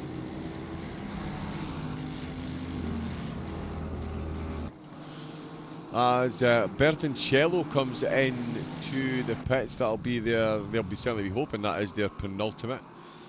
The 292 drive-through. Yeah, they've had 2 so far this race, yep. Or sorry, 2 so far since I've taken over. But yeah, 2 for them, 1 for Brunel, 2 for Zachariewicz, 1 for Jones, 1 for Chase Gordon, 1 for Hoffmans, 2 for Axlin, 1 for Takari, 2 for Lammers, 1 for Bertoncello, 1 for Romano, 1 for Fanema, and 1 for Agnew. Yeah, that's all it's showing on my telemetry tower, but this software has been, I think janky is one word you could use to describe it. It's certainly the only word I would like to, I'm able to use at this time of night on this channel, but yeah. So the fact that one of them might be missed on here, I would not be overly surprised. 1 minute 27.495, has he just gone faster again? He actually has. He's gone faster again. Thomas Nopek. Is he potentially going to be in the lead before Adamu even takes his pit stop? He was a second a lap quicker there, so The pace that Adamu needed to find, Nopek is finding. I mean, there's no way Adamu's going to get into 26s, let's face it. Nopek with a 28.1 there, still 3/10 quicker than Adamu. That gap now down to 16 seconds. Adamu got a couple of cars close to him. He's going to have to make his way through pretty quickly. Continue his charge. Nopek, though, doing absolutely everything right at the minute. That is David Macaretta, who's just been overtaken. He's still hanging on to 6th place. He's got Romano now 21 seconds down. In fact, I wonder... Romano's got 32 minutes left of his stint. Yeah, so I think he's going to be another driver who's going to be doing a drive-through to clear that final stint.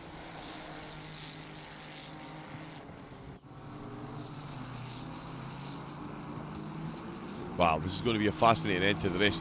Adamu, the on-track leader for the moment, but Nopek is closing that gap. Klaus Neiring firmly hanging on to that 3rd place. He is moving at the same pace as Adamu at the minute as well. So no slouch, and a bit quicker than Horman for QRT, who's got this 4th place. In a similar position to Neiring, Fonema has made it back up to 5th. Again, more pit stops still to come. So this could most certainly all change again. Oh, as we see one of the long smile cars just off after turn number 1. Oh no, 792.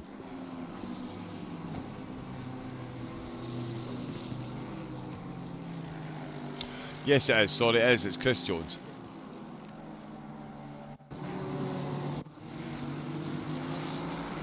Just coming out with turn 1 by the look of it. I think he's hit the exit curb on the right here. Oh, yeah. Oh no, wow, the back's just given up. Yep, the back of the Honda just giving up on Chris there, and absolutely stepping out. Bit of separation between the bonnet and front bumper there, so a definite frontal impact for the Honda driver. Does sound pretty good, that engine as well. Let's see, Adamu, and is Nopek going even quicker? No, he's not, but he's just on a 27.5. The gap at the front now down to 14 seconds. And what did we say Adamu had left on his timer? 31 minutes. So 31 minutes, what is that about?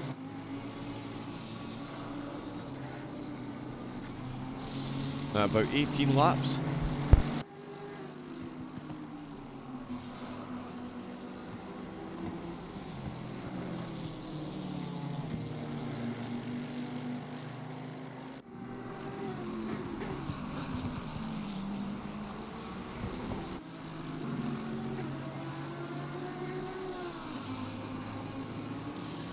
Yeah, so quite a few for Nopek to work that magic. Still a couple of battles that could be forming as well. Chase Gordon closing on Ponticelli ahead of him. Takari as well, still keeping pace with Lammers. Lammers will just be concentrating on getting to the end to ensure they don't have any more mistakes. They do have a good gap back to 3rd place, but you don't want to push your luck. Find yourself in the wall, getting a lot of damage repaired. Thomas Nopek smashing in another low, 1 minute 28. Francesco Adamu at the moment struggling to keep pace, and the Vesta Sport car, yeah, they're really going to struggle. In fact, Adamu on that last lap was a full second slower again than Nopek, so not getting his way through the traffic as handily as Nopek is at the minute. It's all playing into Nopek's hands. They just need to keep this need to keep this pace and make it to the end. And you get the feeling that Nopek is going to go quicker. I mean, the car is fully laden with fuel at the moment. Adamu as well, he'll still have 43 minutes of fuel on the car, even though he's only got about 27 minutes left on track. 29 minutes left on track.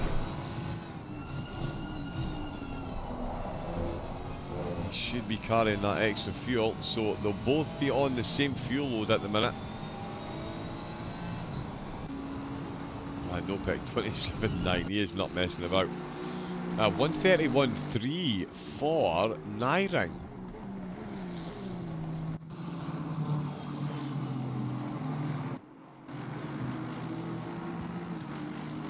Let's see what's going on here.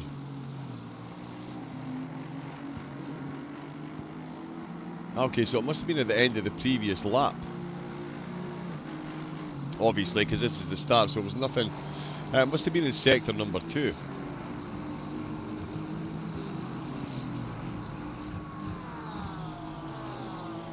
Yeah, that's a couple of laps in the 1 minute 30s and 1 minute 31s. That's not the type of pace that Nyring's going to need. In fact, we do have a yellow flag.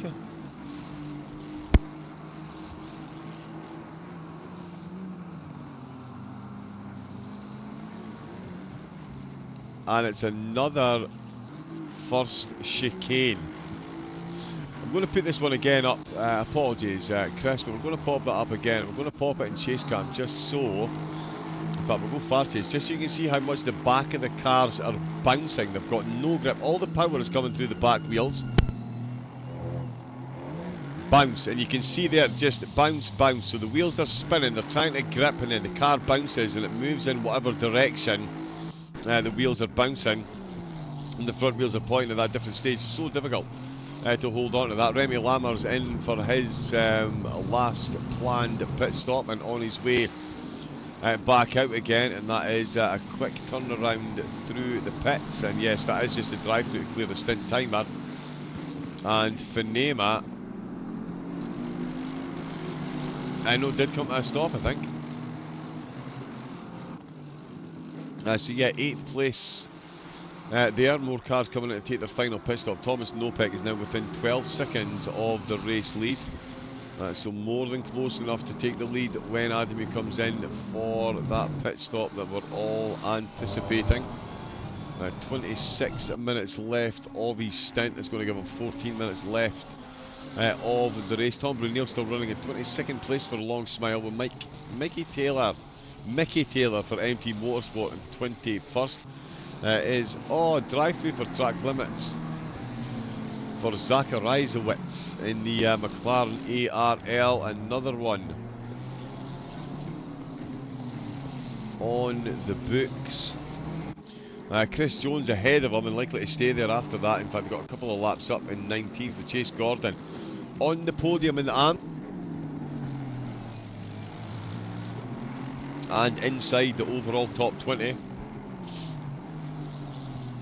So yeah, good drive there for Gordon. Ahead of him at the moment it is Ponticelli for Flat Out, with Tygo Hoffmans for Astro Racing up in 16th place. Geert Axlin for Pegassi in 15th position, and Fabian Karner in 14th. Nico Veldman for FRL in the Lambo, just being overtaken by the on-track leader. 13th position he finds himself in.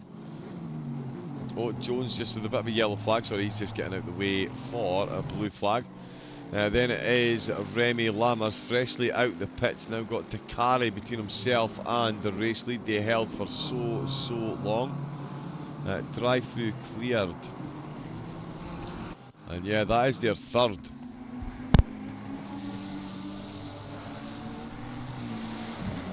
Might even be their fourth. I'm not sure. My telemetry tower is capturing all of the incidents. Ademi still got 24 minutes till the end of his stint.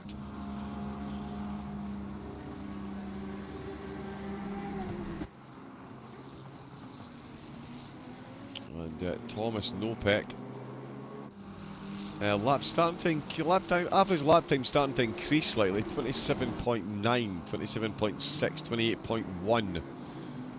Wow, so much bounce over there. That is incredible that he manages to control that. Well, I think this is too far back now, actually.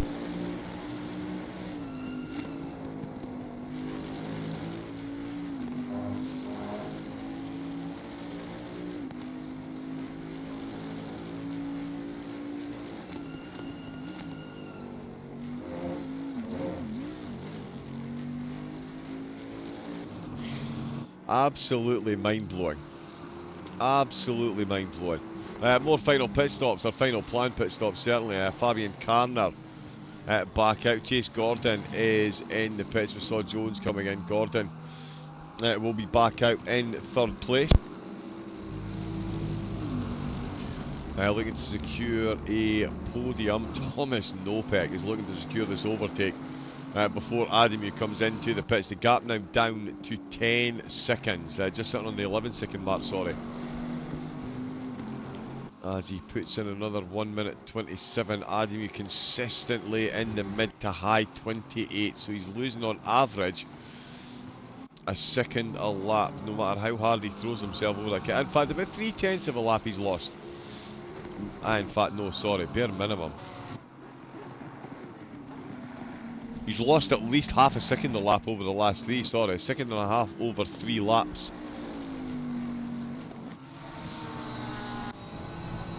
I need to keep reminding myself, 22 minutes left of Adamu's stint.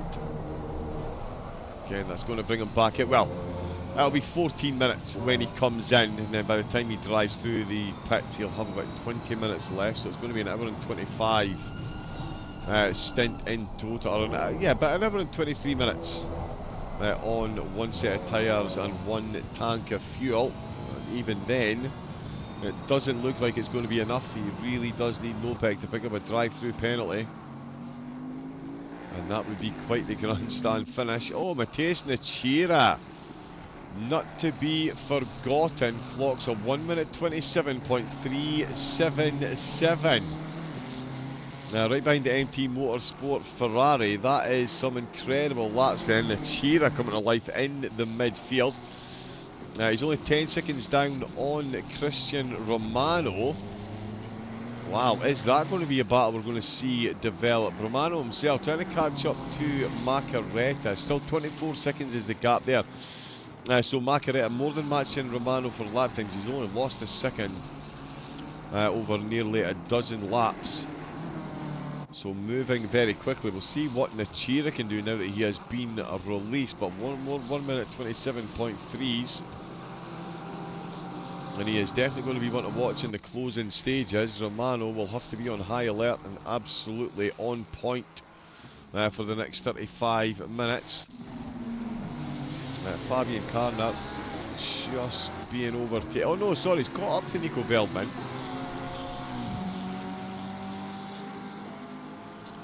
But he is a lap down.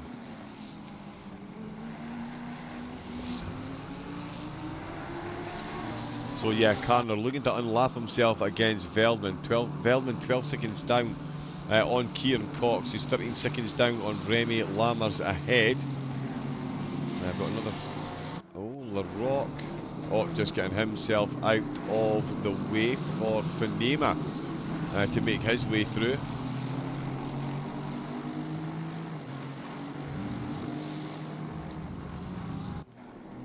Yeah, it's all about the blue flags and the pit stops at the moment. We'll keep an eye. Oh, Remy Lammers, and oh, Lammers facing the wrong way. Wow, he's going to be so grateful that he's got so many cars between himself and third place, because these closing stages have absolutely not gone the way of the Gazelle Motorsport and Mercedes. First chicane, exit curb, bounce, bounce, and away you go.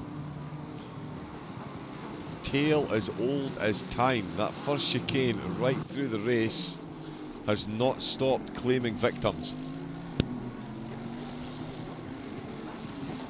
That really has been quite the drive by everyone. And Dick van der Vlies for Gazelle Motorsport comes into the pits. This will be their final planned pit stop. 33 minutes left to go. And they've now got a lap up on second place in the split.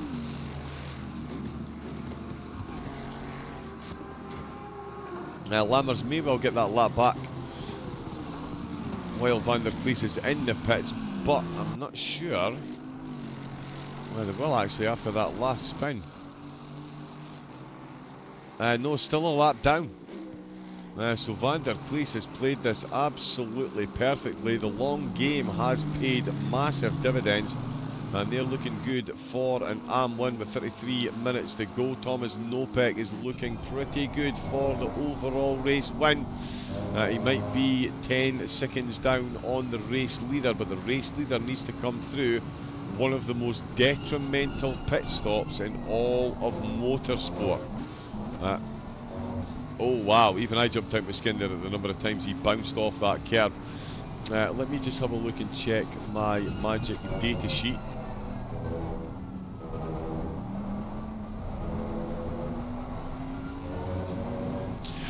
So yeah, Zolder, you're talking, well, like a minute 10 seconds easy for a tyre change. That means that you lose 77% of your lap. To put that in perspective, at Spa you only lose 69%. Bathurst you lose 47%, Barcelona 65%, Brands Hatch 68%, Laguna Seca 72%. Be under no illusions, Zolder is the worst pit lane on ACC. Actually, I'll need to check that against Indianapolis. But I'm 99.9% sure that you lose more time through the Zolder pit per lap than any other course that is in the game. If anyone, if that is incorrect, please do feel free to jump in the chat and let me know. But yeah, I do know Zolder 77%, 5% more than Laguna Seca, which is the second worst. At Zandvoort you only lose 59%. Suzuka, because of the length of the lap, oh wow, how is he, Thomas Nopek, managing to get over that chicane in this manner? Let's watch this from far chase again.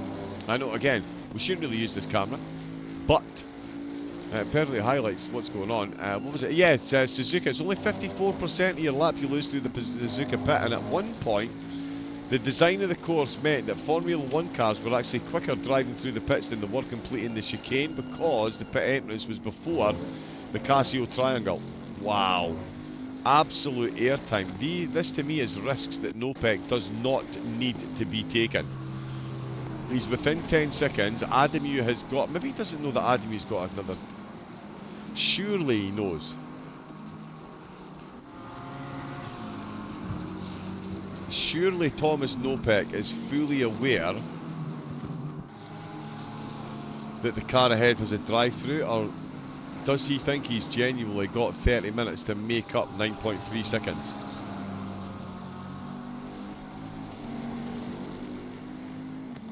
Because again, those are risks. I certainly wouldn't be taking those through that chicane. 15 minutes, and Francesco Adamu is going to be in the pits. Another driver completely fearless over these, the chicane, and there is how close Nopek is. Let's see what he does this time around. It's the sheer weight of the Bentley. It must be so evenly distributed. As soon as they go over the curb, it just slams back into the tarmac and absolutely settles. Mattia Nachira, with his 1 minute 27.377, he can see Romano in the distance. In fact, where is Romano? Just coming into the first chicane himself.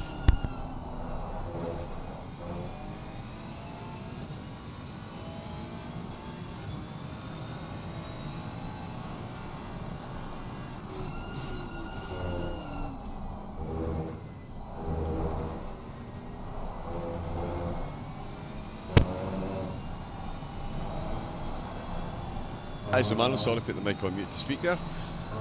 Yeah, so that's Romano. He's going to be paying attention to Nachira. He would have been hoping to catch up to Macaretta, but that looks like it might not be happening. As we see, Brunel's just getting himself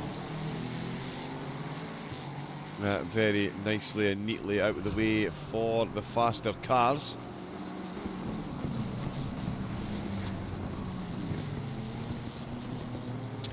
Emil Wadzinski, yes. Suspension damage and things, and yeah, bottoming out like that, you think it would absolutely wipe out some of the aerodynamics, your front splitting and things. These cars are very, very, very low slunk to the ground, to say the absolute least. But yeah, you would expect IRL, if you're bouncing so hard over the curves, your suspension and your bodywork is going to take an absolute pounding. Absolute pounding. Nopec now within 9 seconds. Ademu within 10 minutes. Oh no, still 13 minutes to go of his stint, sorry. I'm absolutely wishing the time away here. We've got 27 minutes left of the race. Again, yeah, I knew that because 14 minutes is what we thought he'd have left. The track temperature has got down to 14 degrees in the space of 3 hours and 40 minutes. It's dropped by 8 degrees on the drivers. The sun now though thankfully has dropped below the horizon. So no blinding for the drivers as they exit turn number 3. As we can see there with Thomas Nopec just flying past another car. I think that's the Mickey Taylor. Oh no, it's not. That's the McLaren ARL. With Misha, whose surname I keep butchering, behind the wheel. Let's see, Nachira still moving very quickly. Indeed, 3.2 seconds. He's now got to Romano ahead in the 27.7. Oh, 21 and the 29.5. Oh, so Romano and Nachira 2 laps ago having an issue. Although in saying that, oh no, that's number 4. Oh yeah, that was Nachira setting his personal fastest lap. Car 51 or car 4, please.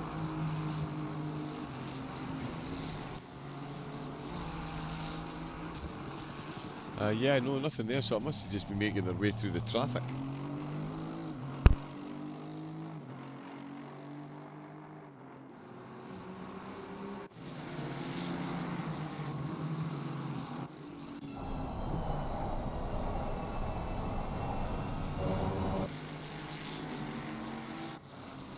That is Gazelle Motorsport there, Mercedes just there. Is that Remy Lammers?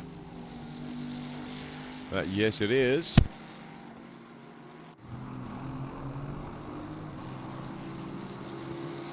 He's now 4 seconds down on Cox, but more importantly for him, he's a lap down on his teammate's car. Inside the top 10 overall. That is a phenomenal drive, to say the least, for the AM Mercedes.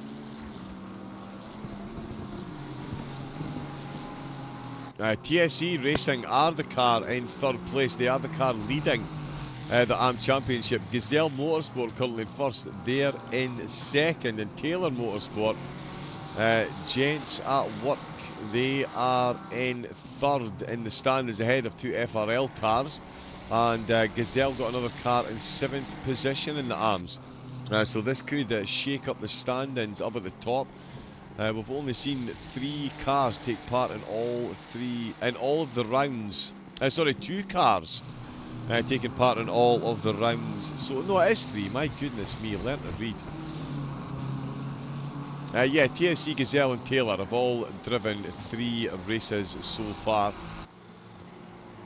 And in fact, in the pros, it's only... Oh no. Yeah, sorry, 8 teams have taken part in every round so far. And they will be in line for those prizes I mentioned at the start. Of course, sponsored by Coach Dave Delta. Race and series winners all in the running for prizes. If you win the race, in fact, I believe it is top 3. I know, yeah, the winning teams in each race, Pro and AM, will receive a Coach Dave Delta 1-month subscription, including setups and access to the Never Lift coaching course. The Pro race winners, Pro race podium, £8 for 3rd place, so basically your entry fee back again. Oh, Nachira is all over the back of Romano. Here comes the battle.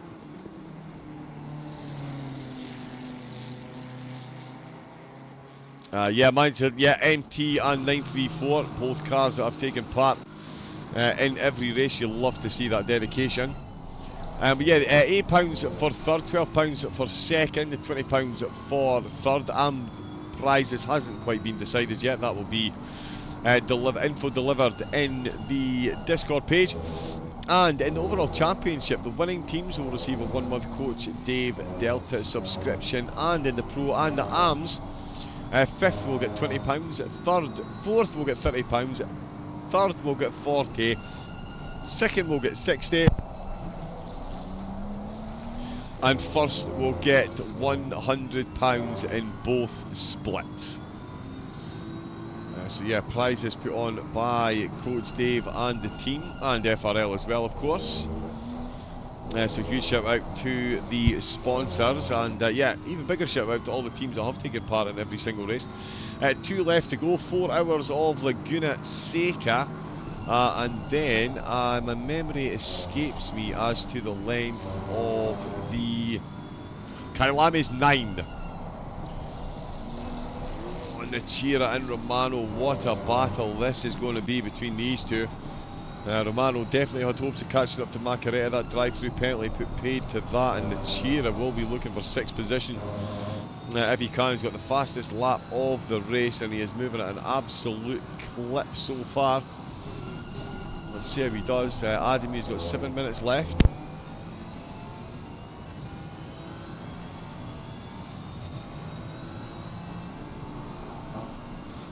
Yeah, see, all the drivers know. Oh, is it a case of when rather than if? Can Romano stand his ground for 21 minutes against the fastest car on track?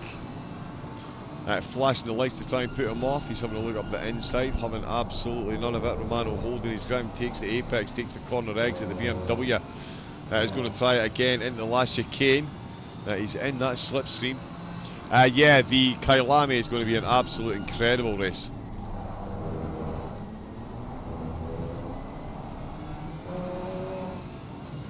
Through the final chicane we go, 382 laps for these cars. There's only 2 tenths separating them now though, with 20 minutes left to go.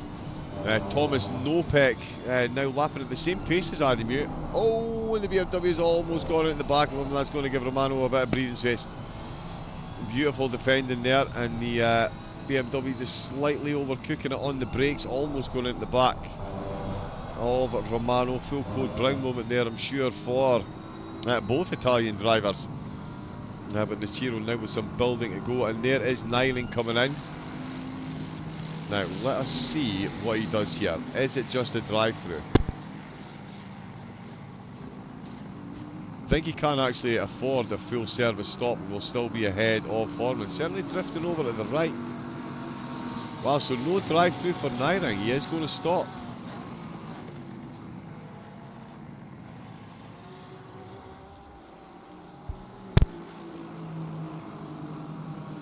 Yes, oh, and Macaretta's coming to the pits as well. So that will put Romano and Nacira ahead of him. Nyring already on his way out, so I think he's just sort of splash and dash for fuel. Romano's coming to the pits as well. Romano is in the pits. Macaretta is pulling over to stop.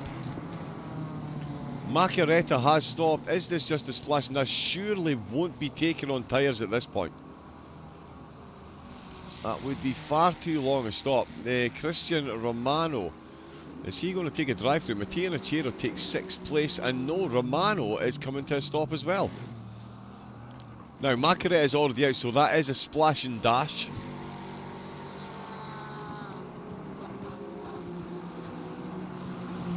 Yep, same for Romano. Gets the splash, does the dash. Nopek now 8.2 seconds. He's found a lot of time in the last couple of laps. Not quite taking the fastest lap. That's still on the hands of Matteo Nacira, but Nopek certainly going faster than Ademu is. Another 6 tenths on that last lap. Ademu now 1 minute 29.0. On that previous lap. He does have 4 minutes left to lap. Now, is he going to just accept the fact that Nopek is on for the win here and go for a splash and dash, or have they planned to do the drive-through that I was predicting? It would be good to see if at least one team did it. so I didn't look completely useless. Adamir got NT just behind them. So more traffic to contend with. They've made their way through very nicely indeed. And as we can see, he's got 3.5 minutes left, so effectively 2 laps as Takari comes into the pits with 17 minutes left to go. Let's see if this is another splash and dash. No, it's not. Yeah, so there we go then. Takari just looking to clear the stint timer, unless going to dip over right then. No, there we go. So there we go. One team has at least done a drive-through, so I don't look completely useless. Ketelar's back inside the top 10 then, and Takari back out in 10th position. Kieran Cox not too far down the road though. Remy Lammers in 11th. Christian Romano comes back out the pits in 8th place. Matteo Nachira back up to 5th position. It is all changed in the closing stages. Thomas Nopek now 7.2 seconds down on Adamir. Who have they got? Look at Becca, was Carlo Barbary. All three of them are very quick. Is it worth doing a driver swap? Is it worth doing a tyre change? I mean, they're absolutely going to hold on to second place. There's Hajo Horman coming in. Is Nachira going to get 4th position? Well, let's see what Horman does. Where is Nachira? Nachira can't get a live gap. They seem to be on the same pistol. Let's see what Horman does. Let's get some helicam on this. Where is Nachira? Okay, so that's him back on the same lap as Horman now, I believe. Oh no, that's Horman just ticked over at 386. There we go. Smiley, not enjoyed this one. Yeah, Zolder. It really can be an unbelievably cruel mistress. There is Francesco Adamir. The question will be answered. Does 00 Raven have the slightest clue what he's talking about when he's behind the microphone? Yep, he's staying over to the left. He's going for the drive-through. Nopek already in the lead of the race, though. That 7-second gap very quickly overturned with that pit entrance. Not quite the double chicane of Bathurst, but yeah, Adamir drive-through. So he's looking to do an hour and 20 minutes on one tank of fuel and 1 set of tyres.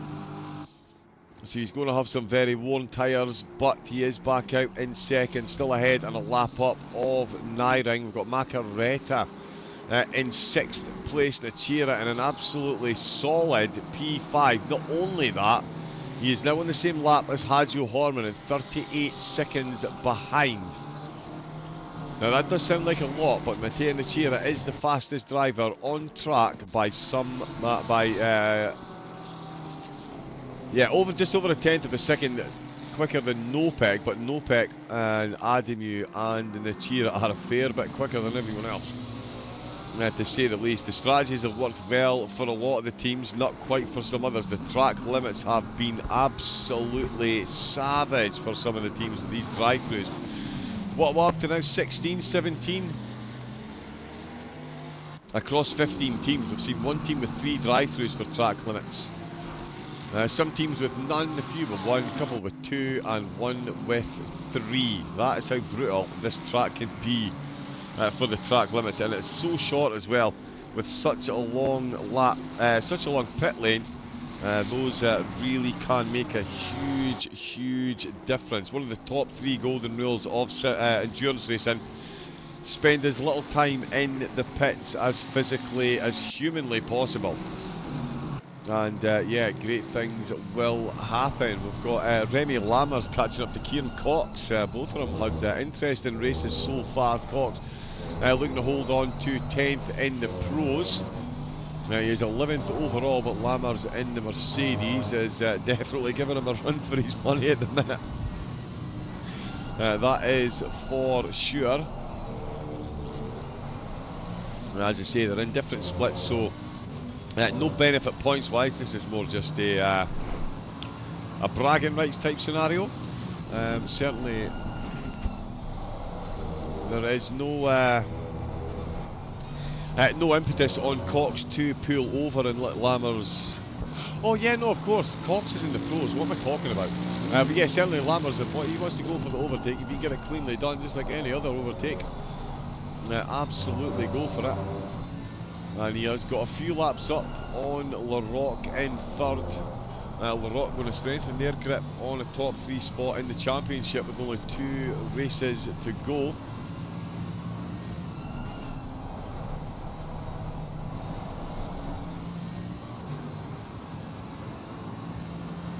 0.6 of a second there. Adamu, what sort of lap times is he putting in? 28.7, so only a 10 slower than Nopek on that last lap there.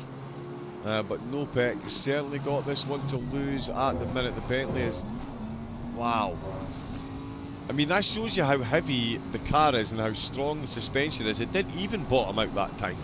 There was no sparks out the front of the car. It just hunkered back down and flew on. The Bentley is an absolute monster here at Zolder. Effectively called the Boltley for quite some time, and it weighs the same as a tanker. It's a fully laden tanker, it's safe to say. Ooh, almost locking up that front right wheel there. That was very close. There's yeah, very little behind as well. The light is diminishing. I do have light cloud cover, so there is still a bit of sun just coming up over the horizon. You can see it there in the distance. Beautiful orange sky in the background. Hopefully that's coming through well on the stream. And I'm also assuming that the audio has been okay through this one. I have had some audio issues, but no one's mentioned the audio, so hopefully it's all been running well.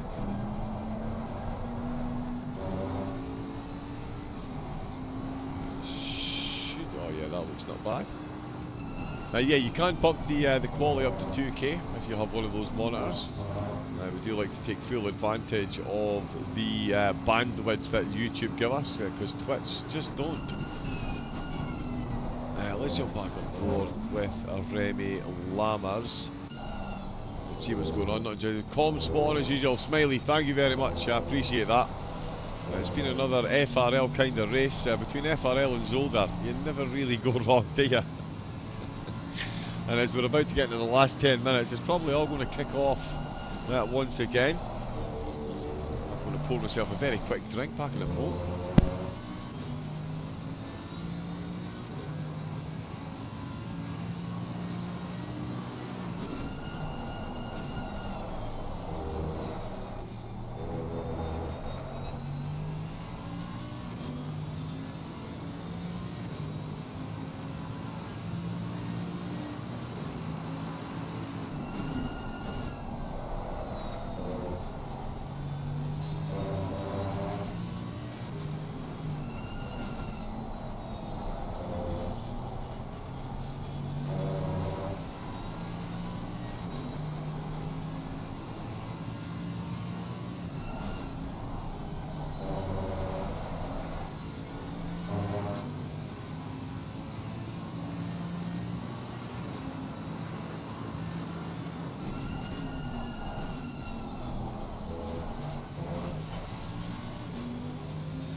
Here we go then, 7.5 minutes left to go to decide this one. It does look like Thomas Nopek has got this absolutely in the bag. An impressive 25-second gap, all down to that drive-through that Adamu got.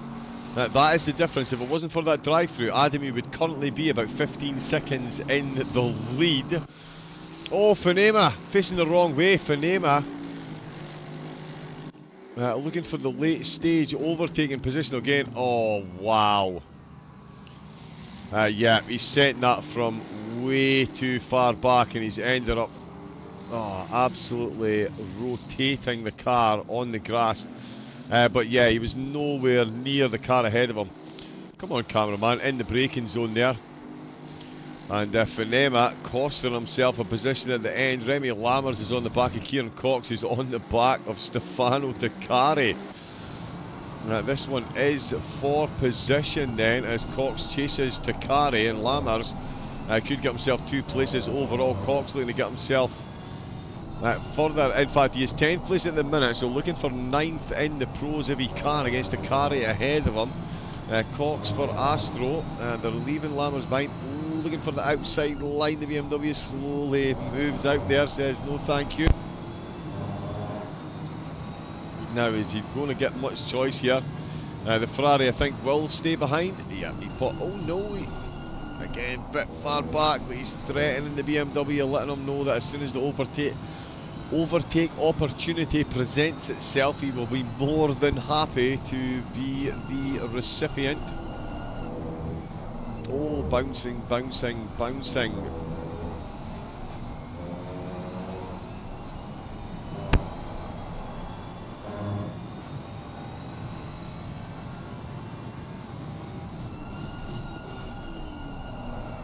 Again, he is very close. 5 minutes left to go. Nopek in the 26 has taken it a bit easy now. 25 seconds is the gap. Matteo Nachira 27.6, so almost equaling the early fastest lap of the race at this late stage. Oh, but 28 seconds he's got to make up to Horman, so that is a long way to go, that is for absolutely sure. Horman just needs to avoid any mistakes in the first chicane, should be bringing home a 4th place here. Nachira though, with those fastest lap points. They could make all the difference come the end of the series. Let's see what Remy Lammers is saying. Oh, has Macarena got a white flag? No, he's fine. Let's see what Remy Lammers is saying to it. He's still right on the back of Cox and Taccari. Oh, and that's Taccari hitting that first chicane. How has he survived that? These BMWs, these front engine cars, really can take a licking and keep on ticking through that first chicane. No way you can do that in a Ferrari. Oh, I tell you what, Remy Lammers looked like he might be on the wrong side of the track limits here. He's maybe got a couple of speed tokens to spare, but definitely a drive through at this stage of the race. See, all it's going to do is cost him an overall finishing position because he's got that 2nd place on. Oh, and there we go then. That is Taccari and Cox. Cox with a beautiful move out the last chicane. The Ferrari doing all of the running through the corner face. And Remy Lammers is going to try and force the issue as well. No, he's not. He falls back into line. And they're all going to be falling into line because that is the race leader coming up behind them with 3.5 minutes left to go. Cox getting himself ahead of Taccari. That's him up to 9th place. 20 seconds down on Keaton Lars, who is going to win the AMS and finish inside the top 10. That is no mean feat after 10 hours at Zolder. Oh, and that's a big drop back then. That's Taccari. Taccari suddenly finds himself. Chris Nyring with a yellow flag as well. What is going on? Let's have a look and see what's happened to Nyring. I mean, he is safely on the podium.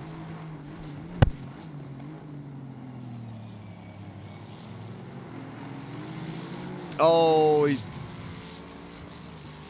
yeah, maybe slightly unsighted on the way out there, and massively unfortunate. Mickey Taylor doing his absolute best to get out of the way for one blue flag car, and suddenly the Aston appears. Really, if we're being honest, didn't look like he had a lot of room to come back on track there. Nyring will certainly be grateful of having that extra laps distance between himself and 4th position. But yeah, that is 100% a racing incident. Massively unfortunate. Aston not quite able to get inside enough, and Mickey Taylor had no room to get back on track. He left as much room as he could on the outside there. Oh, Nyring having some problems with the brakes. He did take a bit of a dent in the front. That could be affecting the aerodynamics. He's going to nurse this for about 2.5 minutes. Takari showing a white flag. Okay, because Ademu has just gone past. No, not Ademu, his teammate. Romano. Yeah, the vest is spot. There we go. Romano. Tomasz Nopek, 2 minutes left on the race clock. So he's going to finish this lap, and he's going to get one more, so we're going to breach the 400 lap mark. And the top two only separated by 27 seconds. That gap is increasing though, because Nopek is absolutely flying. So too Matteo Nechira though, although a 28.9 on that last lap. His times are definitely coming down the way, or going up the way even. They are increasing. Not much, although... Yeah, 25 seconds down still on Horman, so even pushing it the way he was, he's only made up 2 or 3 seconds over the last few laps. Oh, Remy Lammers just violating the track limits there. Really needs to be... Although, no, it doesn't really need to be careful. Can afford to serve a drive-through. We'll still hang on to second in the arms. So the position's really all decided. The drivers just need to remain fully concentrated to make sure they bring it home. To get the round 8 of the Coach Dave Delta Endurance Series from FRL done and dusted, and that is Thomas Nopek crossing the line for the penultimate time. I really do need to stop gulping down tea, and just as that's happening, we've got Hoffman's and Axlin at it again. Axlin, sorry. These two looking to do battle. But I will get hung out to dry if I miss the race leader crossing the line. It's been an absolutely phenomenal performance. And yeah, the only thing... Oh yeah, Ademu would have been about 8 seconds ahead if he hadn't had that drive-through. Wow. Wow, wow, wow. And in fact, Ademu with 2 drive-throughs, sorry.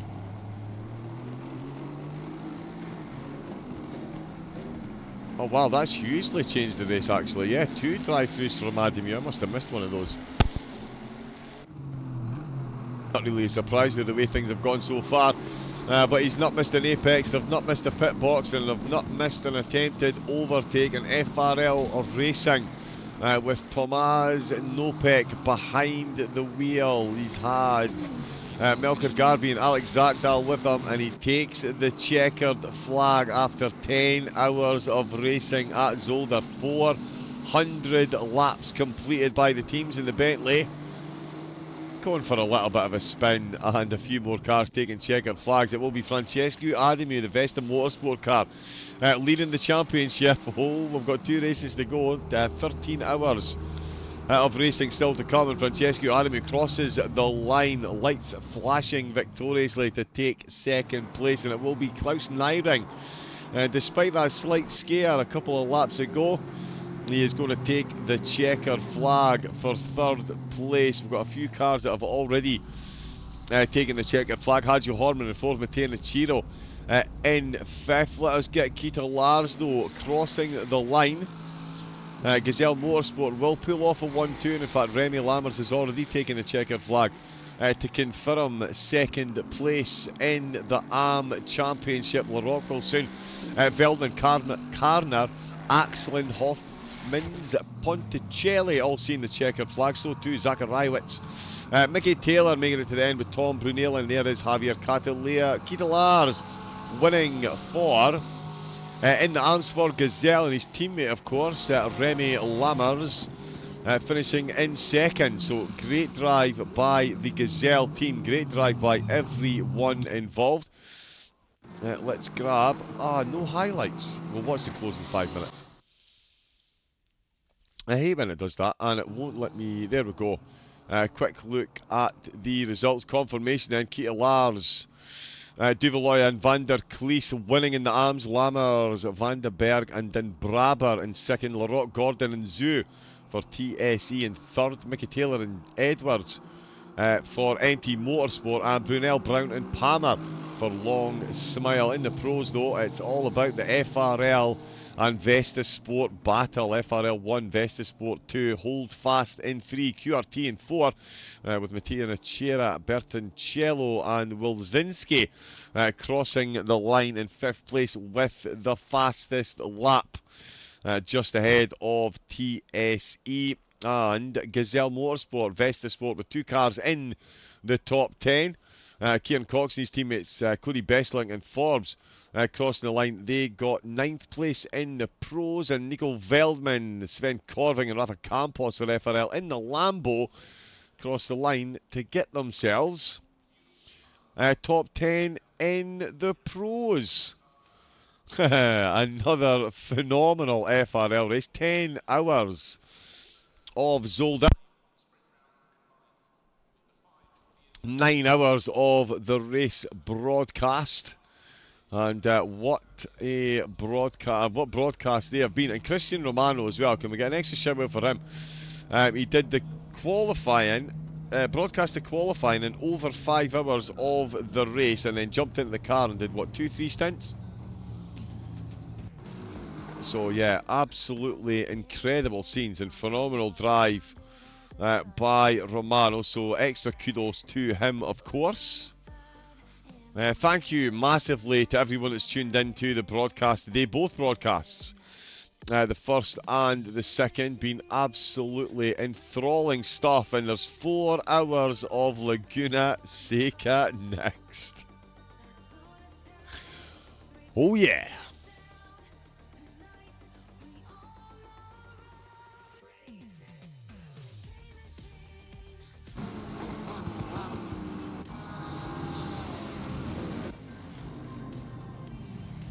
What I'll do though is I'll bring you the closing couple of laps from the race winner.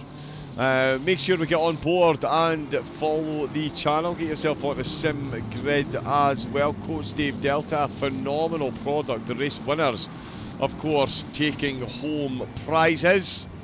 Get yourself onto Discord as well. Join the community. You've still got time to join the endurance series. It's all individual races that are finally tabulated, so each race does have prizes, and so does the overall championship. So make sure you get yourself signed up and involved. An unbelievable amount of racing goes on at Formula Racing League, and it is all to the absolute highest standard, run by some absolute diamond human beings. So if you are, no matter what level you are at, you are more than welcome to join.